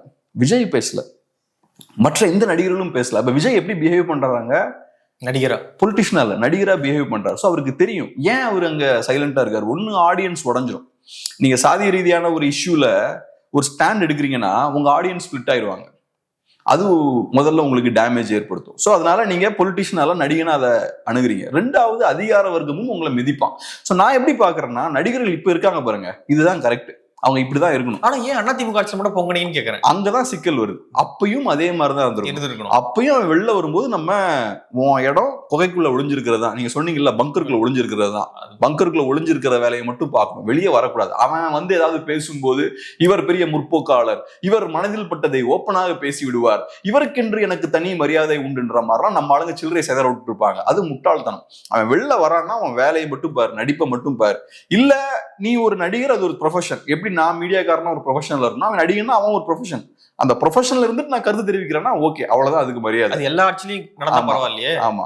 சோ இந்த மாதிரி வந்ததுன்னா நம்ம இவங்கள கொஞ்சம் டஃபா டீல் பண்ண வேண்டிய தேவை இருக்கு. இப்பயும் பாருங்க இந்த இஷ்யூ தான் நடக்குது, இவங்க எவனுமே வாய் திறக்க மாட்டேங்கிறாங்க. இது காட்டக்கூடிய விஷயம் என்னன்னா, நடிகர்கள் வீக்கா இருக்காங்க, திமுகவோட ஃபுல் கண்ட்ரோல்ல இருக்காங்க. இன்னைக்கு சினி இண்டஸ்ட்ரி வந்து திமுக கிட்ட பொலிட்டிக்கல் பவர் இல்லைன்னா கூட அவங்களுக்கு சினி இண்டஸ்ட்ரி மேல இருக்கக்கூடிய அந்த பவர் இருக்குல்ல, அந்த பவரை யூஸ் பண்ணி நடிகர்களுக்கு சைலன்ஸ் பண்ண முடியும். அந்த அளவுக்கு இன்னைக்கு ட்ரெமெண்டஸ் அமௌண்ட் ஆஃப் பவர் வந்து டிஎம்கே தலைமை கிட்ட இருக்கு. அவங்க சொல்லலாலுமே வந்து நம்ம பேசினா பிரச்சனை ஆயிடுன்னு இவங்களே நினைச்சுக்கிறாங்களோ, அந்த மாதிரி ஒரு இடத்துக்கு எல்லாம் இருக்கு இப்போ அப்படின்னு நினைக்கிறீங்க? நான் அவங்க பேசும்போது கூட நான் எப்படி யோசிக்கிறேன்னா, பேக்ரவுண்ட்ல ஒரு மெக்கானிசம் இருக்கு. ஒரு பிரச்சனை வரும்போது நீ இதை எடுத்து பேசு, நீ அந்த இஷ்யூவை எடுத்து பேசு. இது ஹாலிவுட்லயும் நான் நோட் பண்ணிருக்கேன். இல்ல ஒருவேளை வந்து இவங்க திருப்திப்படுத்தி இவங்களே எடுத்து பேசுறாங்க அப்படி நான் பாக்கல. அதுக்கு டெஃபினட்டா சன்மானங்கள் வழங்கப்படும், பின்னாடி அதுக்கு பேச வைக்கிறதுக்கு ஒரு மெக்கானிசம் இருக்குன்னு பாக்குறேன். யூடியூப் சேனல்ஸை பேச வைக்கிறதுக்கு ஒரு மெக்கானிசம் இருக்குல்ல, அதுக்குன்னு ஒரு அமைப்பு இருக்கு. எல்லாருக்கும் போன் எல்லாம் பண்ணுவாங்க, இதெல்லாம் பண்றாங்கல்ல. ஆமா, அப்ப இங்கேயும் அதே மாதிரி இருக்கும். இப்ப நம்ம இந்த லெவல்ல இருக்கோம், மேல இருக்கிற லெவல் எப்படி ஃபங்க்ஷன் ஆகுதுன்னு நமக்கு தெரியல. ஆனா அது எதர்ச்சியா ஏதோ ரேண்டமா ஃபங்க்ஷன் ஆகல, அதுக்கு பின்னாடி ஒரு சிஸ்டம் இருக்குன்றதான் என்னோட பார்வை. ஹாலிவுட்ல நீங்க இதை பார்க்கலாங்க. நீங்க நல்லா கவனிச்சீங்கன்னா, லியோனார்டோ டிகாப்ரியோ எடுத்துக்கிட்டீங்கன்னா அவர் என்வரான்மெண்டல் இஷ்யூஸ் எல்லாம் பேசுவார், பயங்கரமா அதெல்லாம் பேசுவார். ஒபாமாவோட டிஸ்கஸ் பண்ணுவாரு, என்வரான்மெண்ட் எப்படி காப்பாற்றலாம் பாரு. அப்புறம் இந்த ஹாரி பாட்டரோட அந்த கேர்ள் பேர் எமா வாட்சன், அவங்க பேரு ஏதோ ஒரு கேர்ள், ஹாரி பாட்டர் ஹீரோயினா இருப்பாங்கல்ல, அந்த பொண்ணு எடுத்துக்கிட்டீங்கன்னா ஃபெமினிசம்லாம் பேசுவாங்க. அப்புறம் செலவன் எடுத்துக்கிட்டீங்கன்னா கே ரைட்ஸ், ஜெண்டர் ரைட்ஸ், இதெல்லாம் பேசுவானுங்க. ஆனா சீரியஸான இஷ்யூஸ்னு வரும்போது, டெமோக்ராட்ஸ் டச் பண்ணக்கூடிய இஷ்யூஸ் வரும்போது வாயை திறக்க மாட்டான். ஏன்னா மீடியான்ற இண்டஸ்ட்ரிக்கு அந்த ஒரு ஃப்ரீடம் வேணும். டெமோக்ராட்ஸ் வந்து கொஞ்சம் கன்சர்வேட்டிவா இருப்பான், உங்களுக்கு பிடிச்சதெல்லாம் சினிமால பேசாம அலோவ் பண்ண மாட்டான். ஸோ இவங்களுக்கு அந்த ஃப்ரீடம் வேணும். பிளஸ் இவங்க எல்லாமே பாத்தீங்கன்னா டெமோக்ராட்ஸோட கனெக்ட் ஆகிருக்கக்கூடிய பிசினஸோட கனெக்ட் ஆயிருப்பாங்க இந்த ஆக்டர்ஸ்லாம். ஸோ அதனால ட்ரம்ப்பை வெறித்தனமா அடிச்சானுங்க, எல்லாருமே ட்ரம்ப்பை வெறித்தனமா அடிச்சானுங்க. ஸோ அங்கேயும் ஒரு அஜெண்டாவோட தான் அவன் செயல்படுறான். ஹாலிவுட்ல எடுத்தீங்கன்னா இன்னும் மோசமா இருக்கும். ஸ்கிரிப்டை மீறி எவனாவது லைட்டா செயல்பட்டான்னா அவனை அடிச்சு ஒன்னும் இல்லாம பண்ணிடுவானுங்க, திடீர்னு காணாம போயிடுவானுங்க. மெல் கிப்சன் ஒரு ஃபேமஸான ஒரு ஆக்டர், அவர்லாம் ஒரு லெஜெண்ட். எனக்குலாம் சின்ன வயசுல இருந்து அவர் ரொம்ப பிடிக்கும். Extraordinary director. எக்ஸ்ட்ராடினரி நான் சொல்றது இப்ப நம்ம ஊர்ல யார சொல்லலாம், ஒரு மிகப்பெரிய டைரக்டர்னா யார சொல்லலாம், லெட்ஸ் சே பாரதி ராஜா மாதிரி ஒரு டைரக்டர்னு வச்சுப்போம். அந்த மாதிரியான பயங்கர ஸ்கில்டான ஒரு டைரக்டர், சூப்பரான ஆக்டர். அவர் என்ன பண்றாரு, பேஷன் ஆஃப் த கிரைஸ்ட்னு ஒரு படம் பண்றாரு. பண்ணிட்டு என்ன பண்றாரு, இவனுங்க ரிலீஸ் பண்ண விரும்பல, ஸ்டுடியோ ஹெட்ஸ் வந்து ரிலீஸ் பண்ண விரும்பல. ஏன்னா கொஞ்சம் இந்த ஜூஸை கொஸ்டின் பண்ற மாதிரி சில விஷயங்கள் பண்றான் மெல் கிப்சன். இவரது சொந்தமா ரிலீஸ் பண்ணிடுறாரு அந்த படத்தை. சொந்தமா ரிலீஸ் பண்ணி அது சூப்பர் டூப்பர் ஹிட் ஆயிருது அந்த படம். ஸோ ஸ்டுடியோஸை மீறி ஸ்டுடியோ சப்போர்ட் இல்லாம ரிலீஸ் பண்ணி இவரோட படம் ஹிட் ஆயிருது. அப்புறம் பாக்குறானுங்க, ரைட்ரா இவனை அடிச்சு காலி பண்ணணும்னு. அதுக்கப்புறம் மெல் கிப்சனை உதன்னு உதச்சு ஏறக்குறைய 10 இயர்ஸ் மெல் கிப்சன் படமே பண்ண முடியல. இந்த விஷயத்த சார்லி சாப்ளினுக்கும் பண்ணானுங்க. சார்லி சாப்ளினும் பண்ண தப்பு என்னன்னா, தப்புனா கரெக்ட், அவர் பண்ண கரெக்டான விஷயம் என்னன்னா ஸ்டுடியோஸை சேலஞ்ச் பண்ணார். ஸோ இந்த மாதிரியான சிக்கல் வந்து இங்கேயும் இருக்கு. ஆக்டர்ஸ் வந்து ரொம்ப வீக்கான வல்னரபிளான ஆட்கள். அவங்க ரெண்டாவது இன்னொரு சிக்கல் என்னன்னா, அவங்களோட உலகமே வேற. பிளஷர் சீக்கிங் லைஃப் ஸ்டைல்மாங்கல்ல, சொகுசான ஒரு வாழ்க்கை, பிளஷர் தேடி போற ஒரு வாழ்க்கை, மது, பெண்கள், ட்ரக்ஸ், அது இதெல்லாம் ஸ்ப்ரெட் ஆயிருக்கக்கூடிய ஏரியா. அவனால எப்படி சாதாரண மக்களோட கனெக்ட் ஆக முடியும்? நேத்து அங்க ரிப்பன் பில்டிங் முன்னாடி அடிச்சு எடுத்துட்டு போன அந்த மக்களோட இவனால எப்படி கனெக்ட் பண்ண முடியும்? ஸோ இவன் வந்து பிளஷர் சீக்கிங் லைஃப் ஸ்டைல், ஹெடாயினிசம் வாங்கல, அந்த மாதிரியான ஒரு பிளஷர் சீக்கிங் லைஃபை வாழ்ந்துட்டு இருக்கான். இவன் ஒவ்வொரு நாளும் உயிர் வாழ்றது கஷ்டப்பட்டுட்டு இருக்கான். இவனோட பிரச்சனை அவன் எப்படி எடுத்து பேசுவான்? இவன் உலகம் வேற, அவன் உலகம் வேற. அதனால இவங்க 2 பேருமே டிஃப்ரெண்ட். இவங்களை யூஸ் பண்ணுவாங்க வேணா அந்த நடிகர்களை. நான் சொல்றது எல்லா நடிகர்களும் அப்படின்னு சொல்ல வரல, ஒரு இண்டஸ்ட்ரியா நான் சொல்ல வரேன். அது ஹைலி பிளஷர் சீக்கிங், ஃபேக்கான வேர்ல்டும் கூட. ஃபேக்கான அழகான மேக்கப் போட்டு உங்க ஃபேஸை ஃபேக்கா வச்சுப்பீங்க, ஃபேக்கா எக்ஸ்பிரஸ் பண்ணுவீங்க. நீங்க பேசும்போது அப்படி பயங்கரமா ரொம்ப டீசென்ட். வீட்டுல போனா இப்படிலாம் பேச மாட்டேன், கெட்டாத போட்டு தான் பேசிட்டு இருப்பேன். ஆனா நீங்க கேமரா முன்னாடி பேசும்போது அப்படி ரொம்ப பாலிஷா, ரொம்ப டீசென்டா. ஸோ ஒரு ஃபேக்கான உலகத்துல ஒரு ஃபேக்கான ஒரு தோற்றத்தை ஏற்படுத்தி இவன் எப்படிங்க இவனுக்காக வந்து நிற்பான்? அப்புறம் செல்ஃப் சென்டர்டான வேர்ல்டு அது. இவரு ஆமா பயங்கர. ராபர்ட் கிரீன் ஒரு ரைட்டர் இருக்காரு, 48 Laws of Power ஒரு புக் எழுதினார். எப்படி சொசைட்டியை மேனிபுலேட் பண்றாங்கன்ற விஷயங்கள்லாம் எழுதியிருப்பாரு. அதை சொல்லுவார், உள்ளதுலேயே அதிகமான பாலிடிக்ஸ் இருக்கிறது மியூசிக் இண்டஸ்ட்ரியிலையும் ஃபிலிம் இண்டஸ்ட்ரியிலையும் பாரு. பயங்கரமான ஃபேக்கான ஆட்கள் இருப்பாங்க, சிரிப்பானுங்க, கை கொத்துப்பானுங்க, உங்கள் படம் வெற்றி பெற வாழ்த்துக்கள் அப்படிம்பானுங்க. ஆனா உள்ளுக்குள்ள வேற ஏதாவது கேம் ஆடிட்டு இருப்பானுங்க, அடுத்த ப்ராஜெக்ட் அப்படின்றது எப்படி பறிக்கிறதுக்கு கேம் ஆடிட்டு இருப்பாங்க. ஸோ பயங்கர ஃபேக்கான பொலிட்டிக்ஸ் பயங்கரமா நடக்கும், முதுகுல குத்துற விஷயங்கள் நிறைய நடக்கும். இந்த மாதிரியான ஒரு உலகம். ஸோ இது எல்லாமே செல்ஃப் சென்டர் நடந்துட்டு இருக்கு. என்னோட ஸ்பேஸை நான் தக்க வச்சுக்கணும், நான் மேலே ஏறணும், என்னோட இமேஜ் ஃபோக்கஸ் ஆகணும். இந்த படம் பண்றான்னா 3 ஆக்டர் இருக்கான், என் இமேஜ் தான் ப்ரொஜெக்ட் ஆகணும், நான் தான் ப்ரொஜெக்ட் ஆகணும், இவனோட கேரக்டர் எப்படி டேமேஜ் பண்ணலாம், இந்த மாதிரி தான் அவங்களோட தாட் ப்ராசஸ் இருக்கும். ஸோ இவன் நானே வளர்ந்துருப்பான். ஈவன் விஜய் மேல கூட நான் விமர்சனம் வைப்பேன். அவர் இந்த உலகத்துல இருந்து வந்தவர், இந்த கேம் ஆடிதான் இவ்வளவு பெருசா அவர் பவர்ஃபுல்லா இருக்காரு. என்னோட இமேஜை பில் பண்ணி நான் இப்படி தோற்றம் அளிக்கணும், எனக்கு இந்த ஃபேன்ஸ் வரணும், இந்த ஆடியன்ஸை நான் டார்கெட் பண்ணி, இது எல்லாமே எனக்காக தான் நான் பண்றேன். எனக்குன்னு நான் 30 வருஷம் வேலை பார்த்துட்டு திடீர்னு 31வது வருஷம் மக்களுக்காக நான் நிற்க மாட்டேன். அதுதான் அந்த சிக்கல். இந்த உலகம் ரைட், அது ஒரு டிஃப்ரெண்டான வேர்ல்டு, அப்படி இருக்கட்டும். ஆனா அந்த உலகம் நம்மளை பத்தி பேசணும்னு நம்ம எதிர்பார்க்க கூடாது. பேசும்போதும் கொஞ்சம் கவனமா நம்ம அவங்கள டிஸ்டன்ஸ்ல வச்சு மெயின்டைன் பண்றது பெட்டர். இன்னொரு பக்கம் வந்து இந்த விஷயத்தை டைவெர்ட் பண்ணதான் வந்து நேத்து மனோன்மணியம் சுந்தரனார் பல்கலைக்கழகத்துல பட்டமளிப்பு விழாவில் கவர்னர் பங்கேற்று இருந்தாரு. அந்த பட்டத்தை வந்து அவர்கிட்ட இருந்து வாங்காம ஒரு மாணவி வந்து புறக்கணிச்சுட்டாங்க. ஸோ இதை டைவெர்ட் பண்ணதான் இது பண்ணாங்க அப்படின்னு சொல்லப்படுது. ஸோ இந்த நிகழ்வு எப்படி பாக்குறீங்க? 100% உண்மையான விஷயம். நான் இப்ப சொல்றேன், அந்த பட்டமளிக்கும் விழாவில் அந்த பெண் சர்டிபிகேட்டை வாங்கல கவர்னர்கிட்ட இருந்து. அதுக்கப்புறம் அந்த பெண் வந்து பிரஸ்ஸை மீட் பண்றாங்க. மைக்கெல்லாம் பாத்தீங்களா, எல்லா மெயின் ஸ்ட்ரீம் மீடியாவோட மைக்கும் அங்க நிக்குது. இவனுக்கு 13 நாள் போராடுறான், அங்க போய் ஒரு பைட் வாங்க துப்பு இல்லை இந்த பசங்களுக்கு. இங்க போய் இந்த பெண்ணு கிட்ட எல்லாரும் மைக்கு நீட்டிட்டு இருக்கான். அந்த மைக்ல இருக்கக்கூடிய இந்த பிராண்ட் எல்லாம் நீங்க பாத்தீங்கன்னாலே நீங்க சொன்ன அந்த விஷயம் புரிஞ்சிடும், டைவர்ட் தான் பண்றான்றது புரிஞ்சிடும். ஆனா இப்ப மக்களை பொறுத்தளவுல நீங்க கவர்னரோட போட்டிருக்க சண்டை அது ஒரு டுபாகூர் சண்டைன்னு தெரியும், யாரும் நம்ப மாட்டாங்க. அது ஒரு ஃபேக்கான ஒரு சண்டை. அது நீங்க கவர்னருக்கு எதிராக எதுவும் பண்ண மாட்டீங்க, பிஜேபிக்கு எதிராகவும் எதுவும் பண்ண மாட்டீங்க. ஆனா பேசிக்கிட்டே இருப்பீங்க, டீ பார்ட்டில கலந்துப்பீங்க, பிஜேபி கிட்ட நல்ல அண்டர்ஸ்டாண்டிங்ல இருப்பீங்க, டெல்லிக்கும் போவீங்க, எல்லாம் பண்ணிட்டு தான் இருப்பீங்க. ஆனா இப்ப இந்த பிரச்சனை வரும்போது அந்த பெண் அதை பண்றாங்க. அவங்களோட ஹஸ்பண்ட் வந்து திமுக பொறுப்பாளரா இருக்காரு, ஏதோ ஒரு பொறுப்புல இருக்காரு, துணை செயலாளரோ மாவட்ட நாகர்கோயில்ல இருக்காரு. இந்த விஷயத்த அவங்க பண்றாங்க. இப்ப அவங்க சொல்ற காரணம் என்னன்னா, கவர்னர் வந்து தமிழ்நாட்டுக்கு எதுவும் பண்ணலையாம், அதுதான் அவங்களுக்கு எதிராக செயல்படுறாரு. ஆமா, இப்ப திமுக தமிழ்நாட்டுக்காக என்ன பெருசா பண்ணிட்டாங்க? இப்ப நேத்து என்ன பண்ணிட்டாங்க அவங்க? சோ அதனால கவர்னர் ஒன்னும் பண்ணலன்றது ரைட்டு, திமுகவும் பெருசா எதுவும் பண்ணல. சோ அதனால நேத்து அதை பார்த்தோன்னே எனக்கு அதான் தோணுச்சு. அவங்க பேசின விஷயங்கள்லாம் எனக்கு பெருசா காதுக்குள்ள விழல. அந்த மைக்ஸை பார்த்தேன், எல்லா மைக்கும் இருக்குங்க. இது என்ன பெரிய ஒரு ஸ்டேட் இஷ்யூவா? அது ரைட், இந்த மாதிரி ரெகுலரா பண்ணுவாங்க. இப்ப ஃபார் எக்ஸாம்பிள், இப்ப அமெரிக்கால யூனிவர்சிட்டிஸ்ல எல்லாம் இந்த மாதிரி பட்டமளிக்கும் விழா நடக்கும்போது சில ஸ்டூடெண்ட்ஸ் வந்து பாலஸ்டைனுக்கு எதிராக சப்போர்ட் ஏதாவது பேசுவாங்க, ஃப்ரீ பாலஸ்டைன்பாங்க, இந்த மாதிரி விஷயங்கள்லாம் பண்ணுவாங்க. அதே மாதிரி இவங்களும் பண்றாங்க. இதுக்கு சோசியல் மீடியால சில ஆட்கள் ஷேர் பண்ணுவாங்க, அதை டிஸ்கஸ் பண்ணுவாங்க.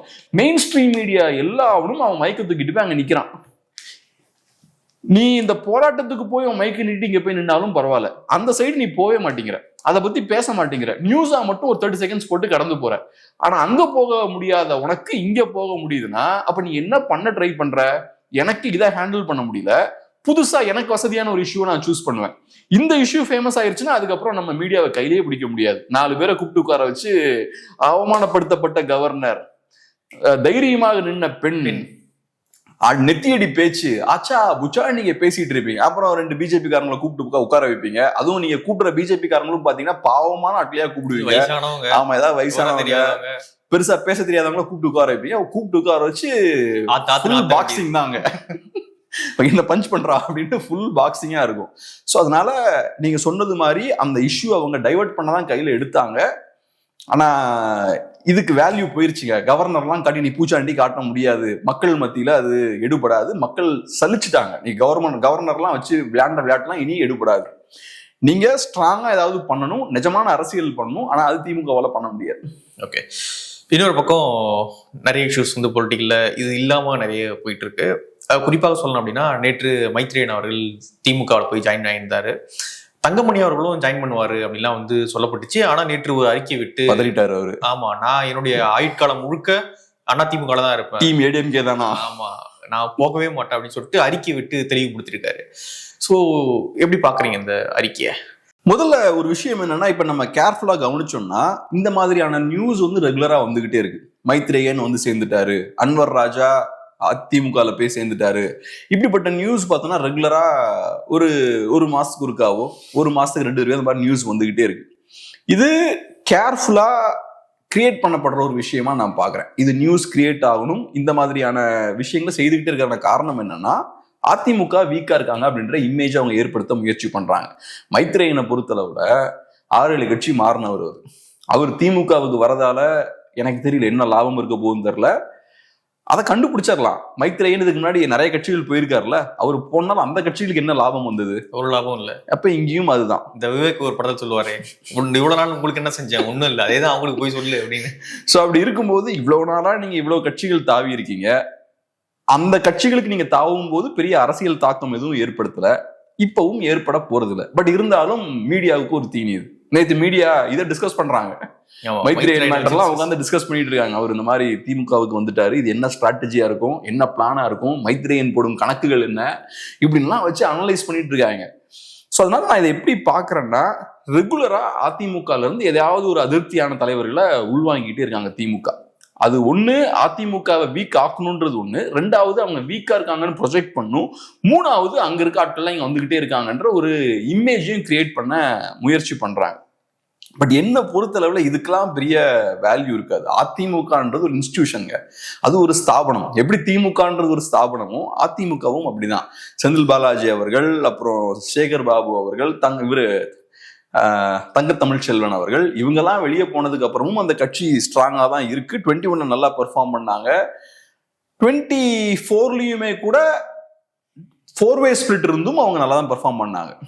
அவங்க எதிர்ப்பு வாக்குகள்லாம் ஸ்பிளிட் ஆனதுக்கு அப்புறமும் பெட்டரா தான் அவங்க பெர்ஃபார்ம் பண்ணாங்க. ஸோ அந்த வகையில பார்க்கும்போது இது பெரிய டேமேஜ் ஏற்படாது. ஆனா திமுகவோட ஒரு மீடியா ஸ்ட்ராட்டஜியோட ஒரு பார்ட்டா அதை பார்க்கறேன். அங்கிருந்து வெளியே ஆட்கள் வந்துகிட்டே இருக்காங்கன்ற மாதிரியான ஒரு இமேஜை கிரியேட் பண்ணிட்டே இருக்காங்க. ஒரு 15-20 டேஸ்க்கு ஒருக்கா ஒரு ஆளை தட்டுறது, அப்புறம் அதை நியூஸ்ல அதை டிஸ்கஸ் பண்றது.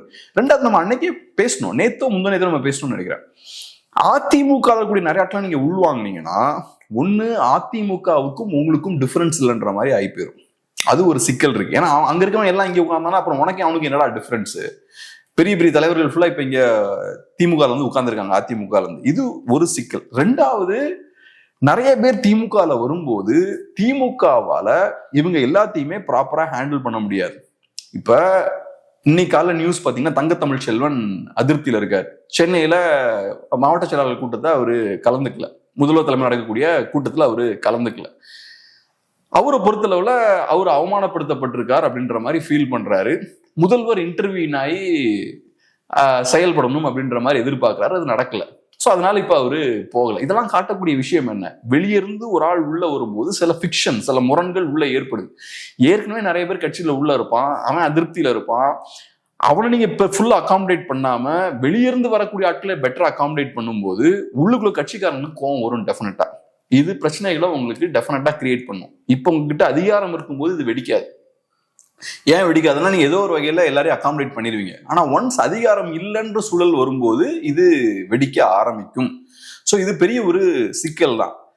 ஒண்ணு திமுக அவங்களோட பொலிட்டிக்ஸை டைல்யூட் பண்றாங்க, ரெண்டாவது கட்சிக்குள்ள நிறைய உள்முரண்களை கிரியேட் பண்றாங்க. ஸோ அவங்க நேத்தே பேசணும்ல, ஸ்டாட்டஸ்கோவை ஸ்டாலின் டிஸ்டர்ப் பண்றாரு. இந்த ஸ்டாட்டஸ்கோவை பெரிய தலைவர்கள் டிஸ்டர்ப் பண்ண மாட்டாங்க. ஸ்டாலின் வந்து இருக்கக்கூடிய அந்த சமநிலையை டிஸ்டர்ப் பண்றாரு. இது பெரிய ஒரு ரிஸ்க். ஹிட்லர் ஸ்டாட்டஸ்கோவை டிஸ்டர்ப் பண்ணாரு.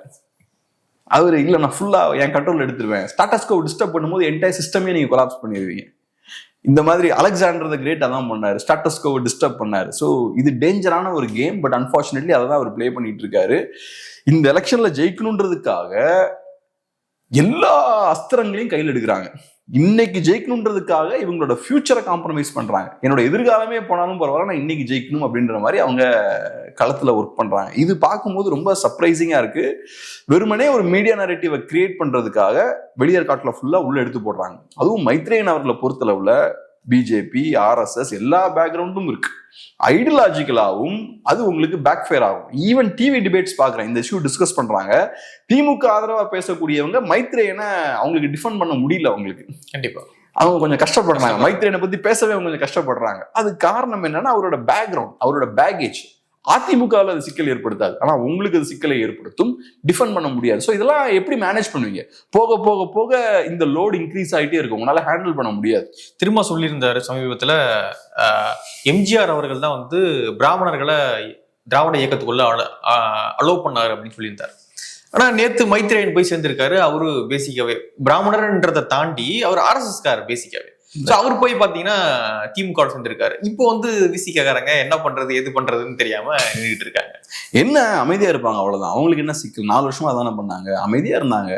இப்ப நேத்து இவ்வளவு பெரிய ப்ரொடெஸ்ட் நடக்குது, அதுக்கே உங்களால ஸ்ட்ராங்கா எதுவும் பண்ண முடியலையே. அந்த ப்ரொடெஸ்ட்டை அடிச்சு அதை முறியடிக்கிறாங்க. அந்த ப்ரொடெஸ்ட்டை கவர்மெண்ட் ஃபுல் ஃபோர்ஸை யூஸ் பண்ணி அதை காலி பண்றாங்க. அதுக்கே எதுவும் பண்ண முடியல. ஆக்சுவலா நீங்க அந்த மக்களுக்கு சப்போர்ட்டா நின்று இருக்கணும். நீங்க முன்னிருந்து பண்ணணும். உங்க சப்போர்ட் இல்லாம உங்களை மீறி அந்த போராட்டம் அங்க நடக்குது. அதுக்கப்புறம் 13 நாள் நடத்துறாங்க தைரியமா. கண்டிப்பா ஒரு வில் பவரோட 13 நாள் நடத்துறாங்க. உங்களால அங்க போய் உட்கார முடியல, அந்த மக்களோட சேர்ந்து ஷோல்டர் டு ஷோல்டர் நிக்க முடியல. அவங்க உங்களை மீறி நடத்துறாங்க. நீங்க பண்ண வேண்டிய வேலையை தனியா அவன் பண்ணிட்டு இருக்கான். அதை கவர்மெண்ட் ஒடுக்குது. அதை நீங்க எதுவும் பண்ணாம அமைதியா இருக்கீங்க. இன்ஃபேக்ட் எனக்கு என்னோட நம்பிக்கை என்னன்னா, உள்ளுக்குள்ள சந்தோஷப்பட்டு இருப்பாங்க. நம்மளை மீறி அங்க ஒரு ஃபோர்ஸ் அங்க செயல்படும் போது அதை சப்ரஸ் பண்றதை இவங்க விரும்புவாங்கன்னு நினைக்கிறேன். ஏன்னா அந்த மக்களுக்கான போராட்டத்தை நம்ம தான் நடத்தணும். நம்ம அரசியல் அவங்க கையில் எடுக்கும்போது ரைட், அப்ப அதை குவைட்டா கிரஷ் பண்றது நல்லதுன்ற மாதிரி தான் பார்ப்போம். பொலிட்டிஷியன் தான் யோசிப்பாங்க, நாங்க கையில் எடுக்கிற போராட்டம் மட்டும் தான் வெற்றி பெறணும் அப்படின்ற மனப்பான்மை. நம்ம அரசியலை எப்படி இன்னொருத்தன் கையில் எடுக்கலாம், நம்மளை மீறி எப்படி எடுக்கலாம் அப்படின்ற மாதிரி தான் பார்ப்பாங்க. ஸோ அன்பார்ச்சுனேட்லி விசிகாவா இருக்கலாம், ஏன் தீக்காவை எடுத்துக்கோங்க. தீக்கா நண்பர்கள்ட்ட எல்லாம் பேசினீங்கன்னா 24 hours பிராமின்ஸ் எதாவது திட்டி பேசிட்டு இருப்பாங்க. நான் சின்ன வயசுலலாம் அவங்க கூட நிறைய பேசுவேன். இப்ப எனக்குலாம் அவங்க கூட பேசுறது கூட எனக்கு பிடிக்காது. அவங்க கூட பர்சனலா பேசுறதும் பிடிக்காது, அவங்களோட வீடியோஸ் எல்லாம் பாக்குறதும் பிடிக்காது. இல்ல அது ரொம்ப இந்த தேஞ்சு போன ரெக்கார்டர், டேப் ரெக்கார்டர் இருக்கும்ல, அந்த மாதிரி இன்னும் அந்த இதே கத்திட்டு இருக்காங்களே. அதுல ஒரு ஃப்ரெஷ்னஸ் இல்லைங்க. இப்ப நான் அவங்க கூட வந்து பேசுறேன்னு வச்சுப்போம், உங்க வாயிலிருந்து என்ன வரப்போகுதுன்றது எனக்கு தெரிஞ்சிருச்சுன்னா எனக்கு அது போர் அடி. எதுக்கு அது? ஆமா. சோ அப்ப எனக்கு எதுக்கு அதை நான் உட்காந்து கேட்கணுன்ற மாதிரி ஆயிரும். சோ இவங்க எல்லாம் பேசும்போது வீடியோ ஸ்டார்ட் ஆகும்போது நமக்கு தெரிஞ்சிடும், ரைட் இவங்க இந்த புராணம் தான் பாட போறாங்க அப்படின்ட்டு நமக்கு தெரிஞ்சிடும். அதனால பெருசா பாக்குறதுல பிரயோஜனமும் இல்லை, அதுல எந்த இன்ட்ரெஸ்டும் இருக்காது. அது ஒரு ஒரு ஒரு விஷயத்தை கத்துக்கக்கூடிய ஒரு மாணவனுக்கு அங்கிருந்து என்ன கத்துக்கிறது அப்படின்றதுல ஒண்ணுமே இல்லை. ஏன்னா வந்து என் தாத்தாவா தான் கத்துக்கிட்டாரு, அவங்க கிட்ட இருந்து எங்க அப்பாவா தான் கத்துக்கிட்டாரு, நானும் அதான் கத்துக்க போறேன் அப்படின்னும் பொழுது வேஸ்ட் இல்ல. அது புண்ணியம், ஏதோ பயன்படக்கூடிய விஷயமா இருந்தா பரவாயில்ல, அது பயனும் பட போறது இல்லை எதுக்கும். ஆமா, நீ பிராமணர்கள் தான் மிகப்பெரிய எதிரின்னு ஒரு பெரிய கட்டமைப்பை உருவாக்குற. சரி, அவன் மிகப்பெரிய எதிரியை காட்டுன்னு பார்த்தா இங்க தமிழ்நாட்டுல ஒண்ணும் காணும். இங்க மிகப்பெரிய அந்த பலத்தோட இருக்கக்கூடிய ஆள் யாருன்னு பார்த்தா திமுக அதிகார வர்க்கம் தான் அப்படி இருக்கு. இப்ப நீ எதிரின்னு காட்டுறவங்க ஒண்ணுமே இல்லை. ஆனா இங்க அதிகாரத்தை மிஸ்யூஸ் பண்றவங்க யாருன்னு பார்த்தா உங்காட்டுல தான் இருக்காங்க. அப்புறம் மக்களும் அதை பார்க்கும்போது எந்த லாஜிக்கும் இருக்காது. ஸோ அதை சீரியஸா கையில் எடுக்கிறதுல ஒன்றும் பிரயோஜனம் இல்லை. ஸோ நான் சொல்லக்கூடிய விஷயம் என்னன்னா, 24 hours பிராமண எதிர்ப்புன்னு பேசக்கூடியவங்களுமே சைலண்டா தானே இருக்காங்க. நம்ம கிட்ட தான் பிராமண எதிர்ப்பு எல்லாம் பேசுவாங்க. அப்படி இப்படி வரலாற்று ரீதி அதை பண்ணிட்டாங்க, அவங்கள நம்பவே முடியாது. என்கிட்ட எல்லாம் சொல்லுவாங்க, இப்ப நீங்க பிராமணர்கள்லாம் ரொம்ப கேர்ஃபுல்லா இருக்கணும், தோல்ல கை போட்டு பார்ப்பாங்க. தோல்ல கை போடுறான்னு நீங்க வந்து சும்மா நினைச்ச கூடாது, அந்த த்ரெட் இருக்கான்னு செக் பண்ணி பார்ப்பாங்க, இப்படி எல்லாம் பேசுவாங்க. இவ்வளவு டீப்பா போறவனுக்கு இதை பார்த்தா கோபம் வரலையா? அதெல்லாம் வராது. ஏன்னா திமுக ஒண்ணு செஞ்சாங்கன்னா அதெல்லாம் கோபம் வராது. ஸோ அதனால அவங்கெல்லாம் கோச்சுப்பாங்கலாம் நம்ம ஒன்றும் கவலைப்பட வேண்டாம். அவங்க எப்படி இந்த 4 years குவைட்டா இருந்தாங்களோ அதே மாதிரி என்ன நடந்தாலும் குவைட்டா தான் இருப்பாங்க. இன்னும் 6 மாசம் தானே இருக்கு. இன்னும் 6 மாசம் தான். ஜெயிச்சாச்சுன்னா திருப்பி ஒரு 6 மாசம் ஒரு ஹைப் இருக்கும், யாரும் ஒரு ஃபேவரபிளான ஒரு சூழல் கிரியேட் ஆகும். தோதாச்சுன்னா பழையபடி ஆக்டிவ்ஸ் மோட்ல இறங்கிட வேண்டியதுதான். ஃபுல்லா கிரவுண்ட்ல வந்து அடுத்தது ஊர்ல என்ன பிரச்சனை நடந்தாலும் எடுக்க ஆரம்பிச்சுப்பாங்க. அதுக்கப்புறம் இன்னொரு பக்கம் ஒரு இஷ்யூ பெருசா போயிட்டே இருந்தது. என்ன அப்படின்னா, பெரம்பலூர்ல ஒரு தனலட்சுமி சீனிவாசன் அப்படின்ற மருத்துவமனையில கிட்னி திருட்டானது நடக்குது அப்படின்ற விஷயமானது போயிட்டு இருந்தது. அந்த ஒரு குழு ஒன்று போட்டிருந்தாங்க, என்ன நடக்கிறதுன்னு ஆராயுங்க அப்படின்னு சொல்லி குழு போட்டிருந்தாங்க. அந்த குழு விசாரிச்சு கொடுத்துட்டாங்க அறிக்கை. என்ன கொடுத்துருக்காங்க அப்படின்னு பாத்தீங்கன்னா, நடந்திருக்கு, உடனடியாக நீங்க வந்து நடவடிக்கை எடுங்க அப்படின்னு சொல்லிட்டு அந்த குழுவுமே வந்து ஆராய்ந்து அறிக்கை கொடுத்துருக்காங்க. இந்த சூழல்ல சம்பந்தப்பட்ட அந்த தனலட்சுமி சீனிவாசனுடைய மகன், அதாவது அவருடைய மகன் வந்து கதிரவன், எம்எல்ஏ, மணச்சநல்லூர் எம்எல்ஏ, அவரு நேத்து ஒரு இடத்துல கேஷுவலா பேசுறாரு. என்னுடைய தந்தையாருடைய கார் மதிப்பு வந்து கிட்டத்தட்ட 7-7.5 கோடி ரூபாய். நான் மொத்தமா ஆப்ரேஷனே வந்து நான் 250 ஆப்ரேஷன் தான் பண்ணியிருக்கேன், கிட்னி ஆப்ரேஷன். நான் இந்த மாதிரியான கார் எல்லாம் வாங்கணும், சுத்தலாம் சம்பாதிக்கணும் அப்படின்னா ஒட்டுமொத்த திருப்பூர் மக்களுடைய கிட்னி அறுத்தாதான் சம்பாதிக்க முடியும், இவ்வளவு தரலாம். அதனால இதெல்லாம் வந்து சும்மா கிளப்பி விடுறாங்க அப்படின்ற மாதிரி அவரு ரொம்ப காமெடியா சொல்றாரு. இது அவரு அந்த காரோட ஒர்த் 14 crores சொன்னார்னு நினைக்கிறேன். அப்படிங்களா?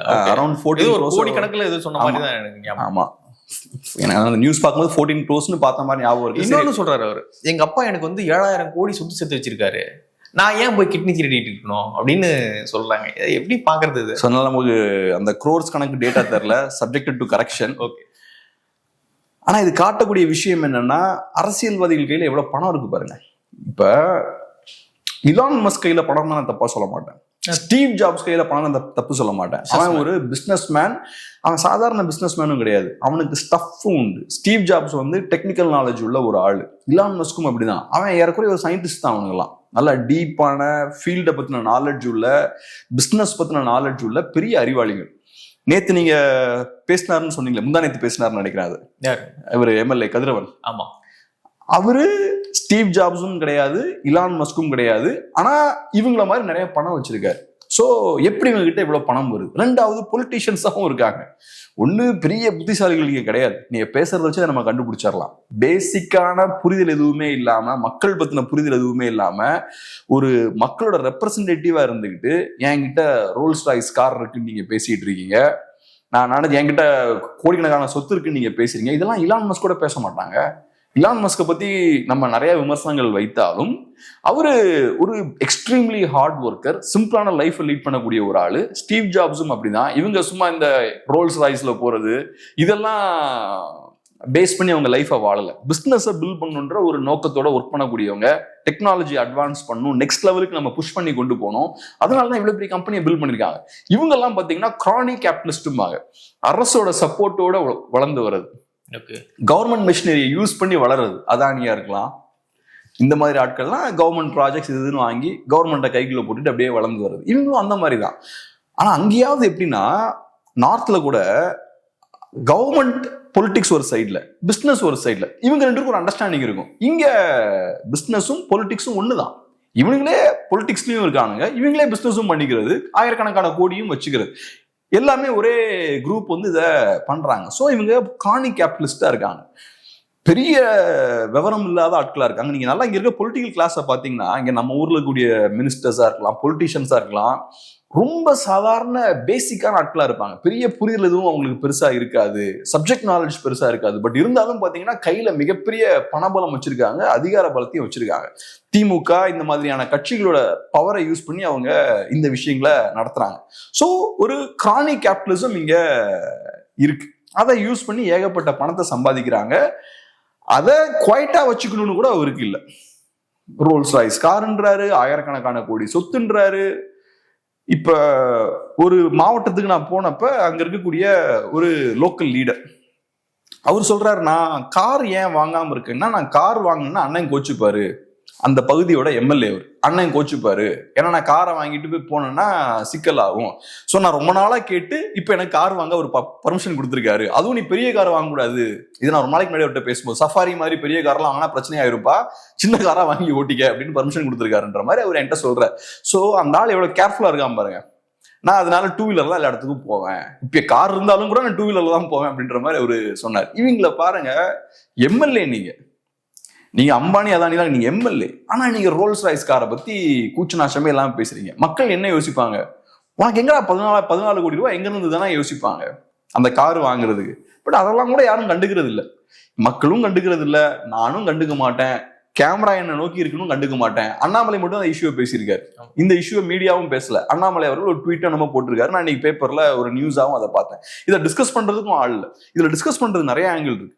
பொலிட்டிஷியன்ஸ் கையில ஏன் இவ்வளவு பவர் இருக்கு, பொலிட்டிஷியன்ஸ் கையில ஏன் இவ்வளவு பணம் இருக்கு, அப்புறம் பொலிட்டிஷியன்ஸுக்கு கிரவுண்டோட பெரிய அட்டாச்மெண்ட்டும் இல்லை. ரெண்டாவது இதுல முக்கியமான விஷயம் என்னன்னா, ஒருத்தன் கிட்னியை விற்கிறான்னா எவ்வளவு வழி சார்ந்த ஒரு விஷயம் அது.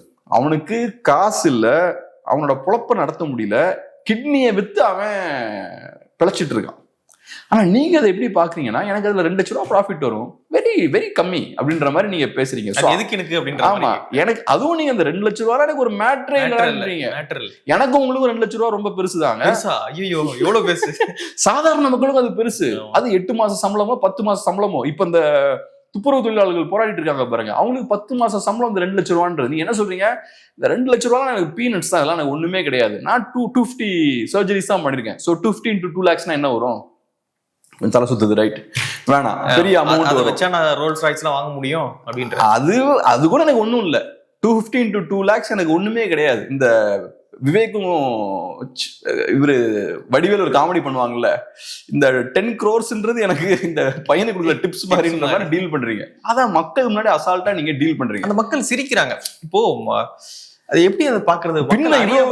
இவ்வளவு பெரிய பணம் வச்சிருக்கக்கூடிய ஒருத்தர் பேசினார்னா அவர் என்ன சொன்னாலும் சிரிச்சுதான் ஆகணும், அவ்வளவுதான். ஆமா, இவ்வளவு பெரிய பணம் வச்சிருக்காரு, அதிகாரம் வச்சிருக்காரு, சரி முக்க ஜோக்க இருந்தாலும் சிரிப்போம், அவ்வளவுதான். வேற என்ன பண்ண முடியும்? நான் ரீசெண்டாக மணச்சநல்லூர் தொகுதிக்கு போயிருந்தேன். அங்க ஒரு கோயிலுக்கு போறதுக்காக அந்த பகுதிக்கு போயிருக்கும் பொழுது, அந்த பகுதி பாத்தீங்கன்னா கொஞ்சம் கூட திருச்சிக்கு ஒட்டின மாதிரியே இருக்குது. திருச்சி டெவலப் ஆன அளவு கூட அது ஒட்டி இருக்கக்கூடிய தொகுதியான மணச்சநல்லூர் டெவலப் ஆகாம இருக்கு. ஆனா உங்ககிட்ட இவ்வளவு சொத்து இருக்குது. அதான் கதை. இது பொலிட்டிஷியன்ஸ் டெவலப் ஆனா சொசைட்டி டெவலப் ஆகாது.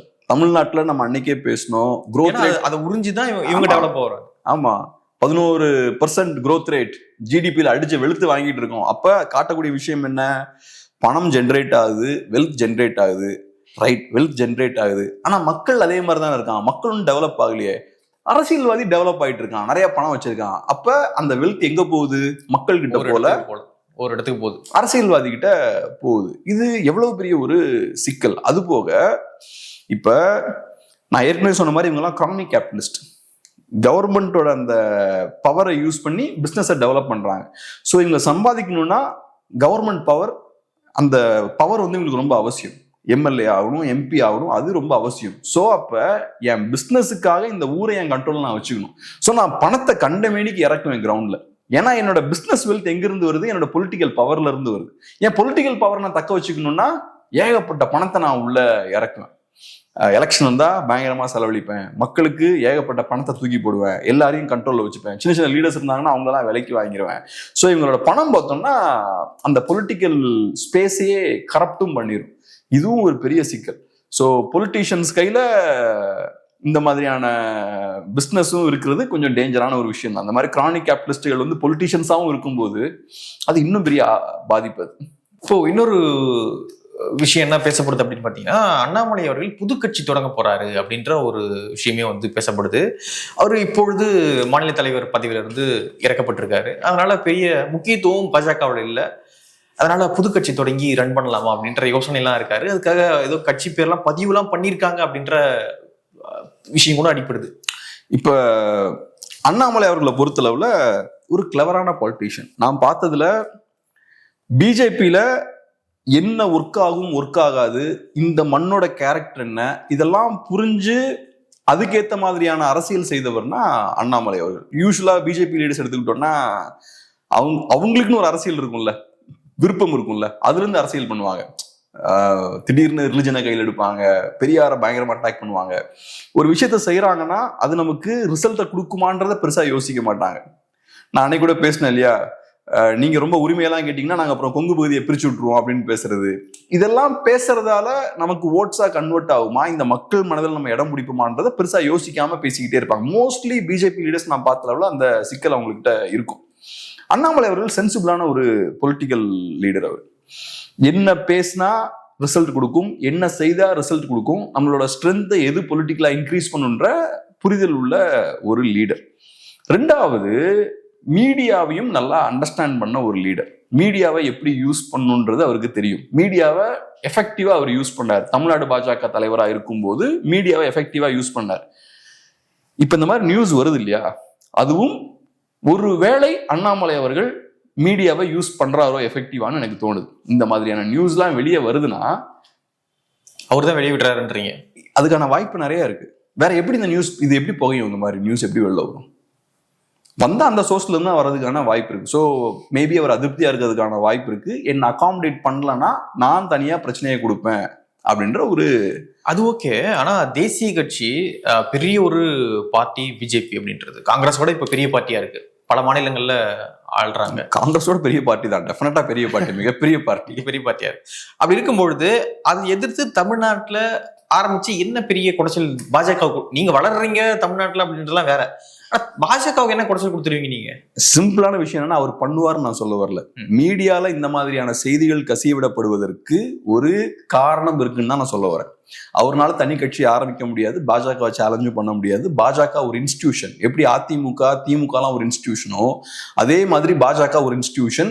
அந்த இன்ஸ்டிடியூஷன் இல்லாமல் அண்ணாமலை அவர்களால் பெருசா குருவா ஆக முடியாது. வேற கட்சிக்கு போனாலும் வேலைக்கு ஆகாது இல்லையா? வேற கட்சிக்கு எப்படி போக முடியும்? நீங்க நான் தான் மாற்றுன்னு சொல்லி நீங்க திமுக அதிமுக எல்லாரையுமே அட்டாக் பண்ணியாச்சு. வேற பாக்கி காங்கிரஸ் தான், நீங்க காங்கிரஸையும் ஏத்துக்க மாட்டீங்க. ஸோ உங்களுக்கு பொலிட்டிக்கலா ஒரே ஆப்ஷன் பாஜக தான். பாஜக பேசக்கூடிய அதே அரசியலை தனியா நீங்க வெளில வந்து பேச முடியாது. நீங்க பாஜகல இருக்க வரைக்கும் தான் அண்ணாமலை அப்படின்ற அந்த அடையாளம், இந்த லீடர், பொலிட்டிக்கல் லீடர், அண்ணாமலை தி லீடர்ன்ற அடையாளம் இருக்குல்ல, அது பாஜகல இருக்க வரைக்கும் தான். நீங்க வெளியே வந்தீங்கன்னா அதெல்லாம் இருக்காது. உங்களுக்கு ஃபேன்ஸ் கொஞ்சம் பேர் இருப்பாங்க, சப்போர்ட் பண்ணுவாங்க. ஒரு இன்ஸ்டிடியூஷனல் பேக்கப் இல்லாம நீங்க பாஜக செஞ்ச விஷயத்த தனியா பண்ண முடியாது. ஸோ இது நான் எப்படி பாக்குறேன்னா, ஒரு சின்ன ஒரு ப்ரெஷர் டாக்டிக்ஸ் தான். நான் அன்ஹாப்பியா இருக்கேன், என்ன நீங்க அகாமடேட் பண்ணல. ஸோ அதனால ஒரு சின்ன ஒரு லெவரேஜா அவர் மேபி இதை யூஸ் பண்ணலாம்.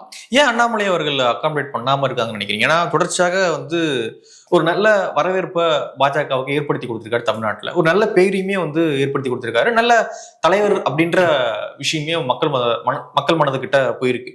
அப்படி இருக்கும் பொழுது அண்ணாமலை போன்ற தலைவரை வந்து பாஜக ஏன் மிஸ் பண்றாங்க? ஏன்னா அவங்களுக்கு இப்ப இபிஎஸ் தேவை. 26ல பெட்டரா பெர்ஃபார்ம் பண்ணணும்னு எதிர்பார்க்குறாங்க.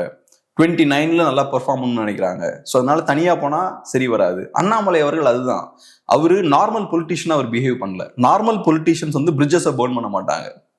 அவங்க எல்லா சைட்லயும் கம்யூனிகேஷனை மெயின்டைன் பண்ணுவாங்க, எல்லா சைட்லயும் குட் புக்ஸ்ல இருப்பாங்க. தமிழிசை அவர்களா இருக்கலாம், நயனார் நாகேந்திரனா இருக்கலாம், அவங்களாம் எல்லா சைட்லயும் கை வச்சிருப்பாங்க.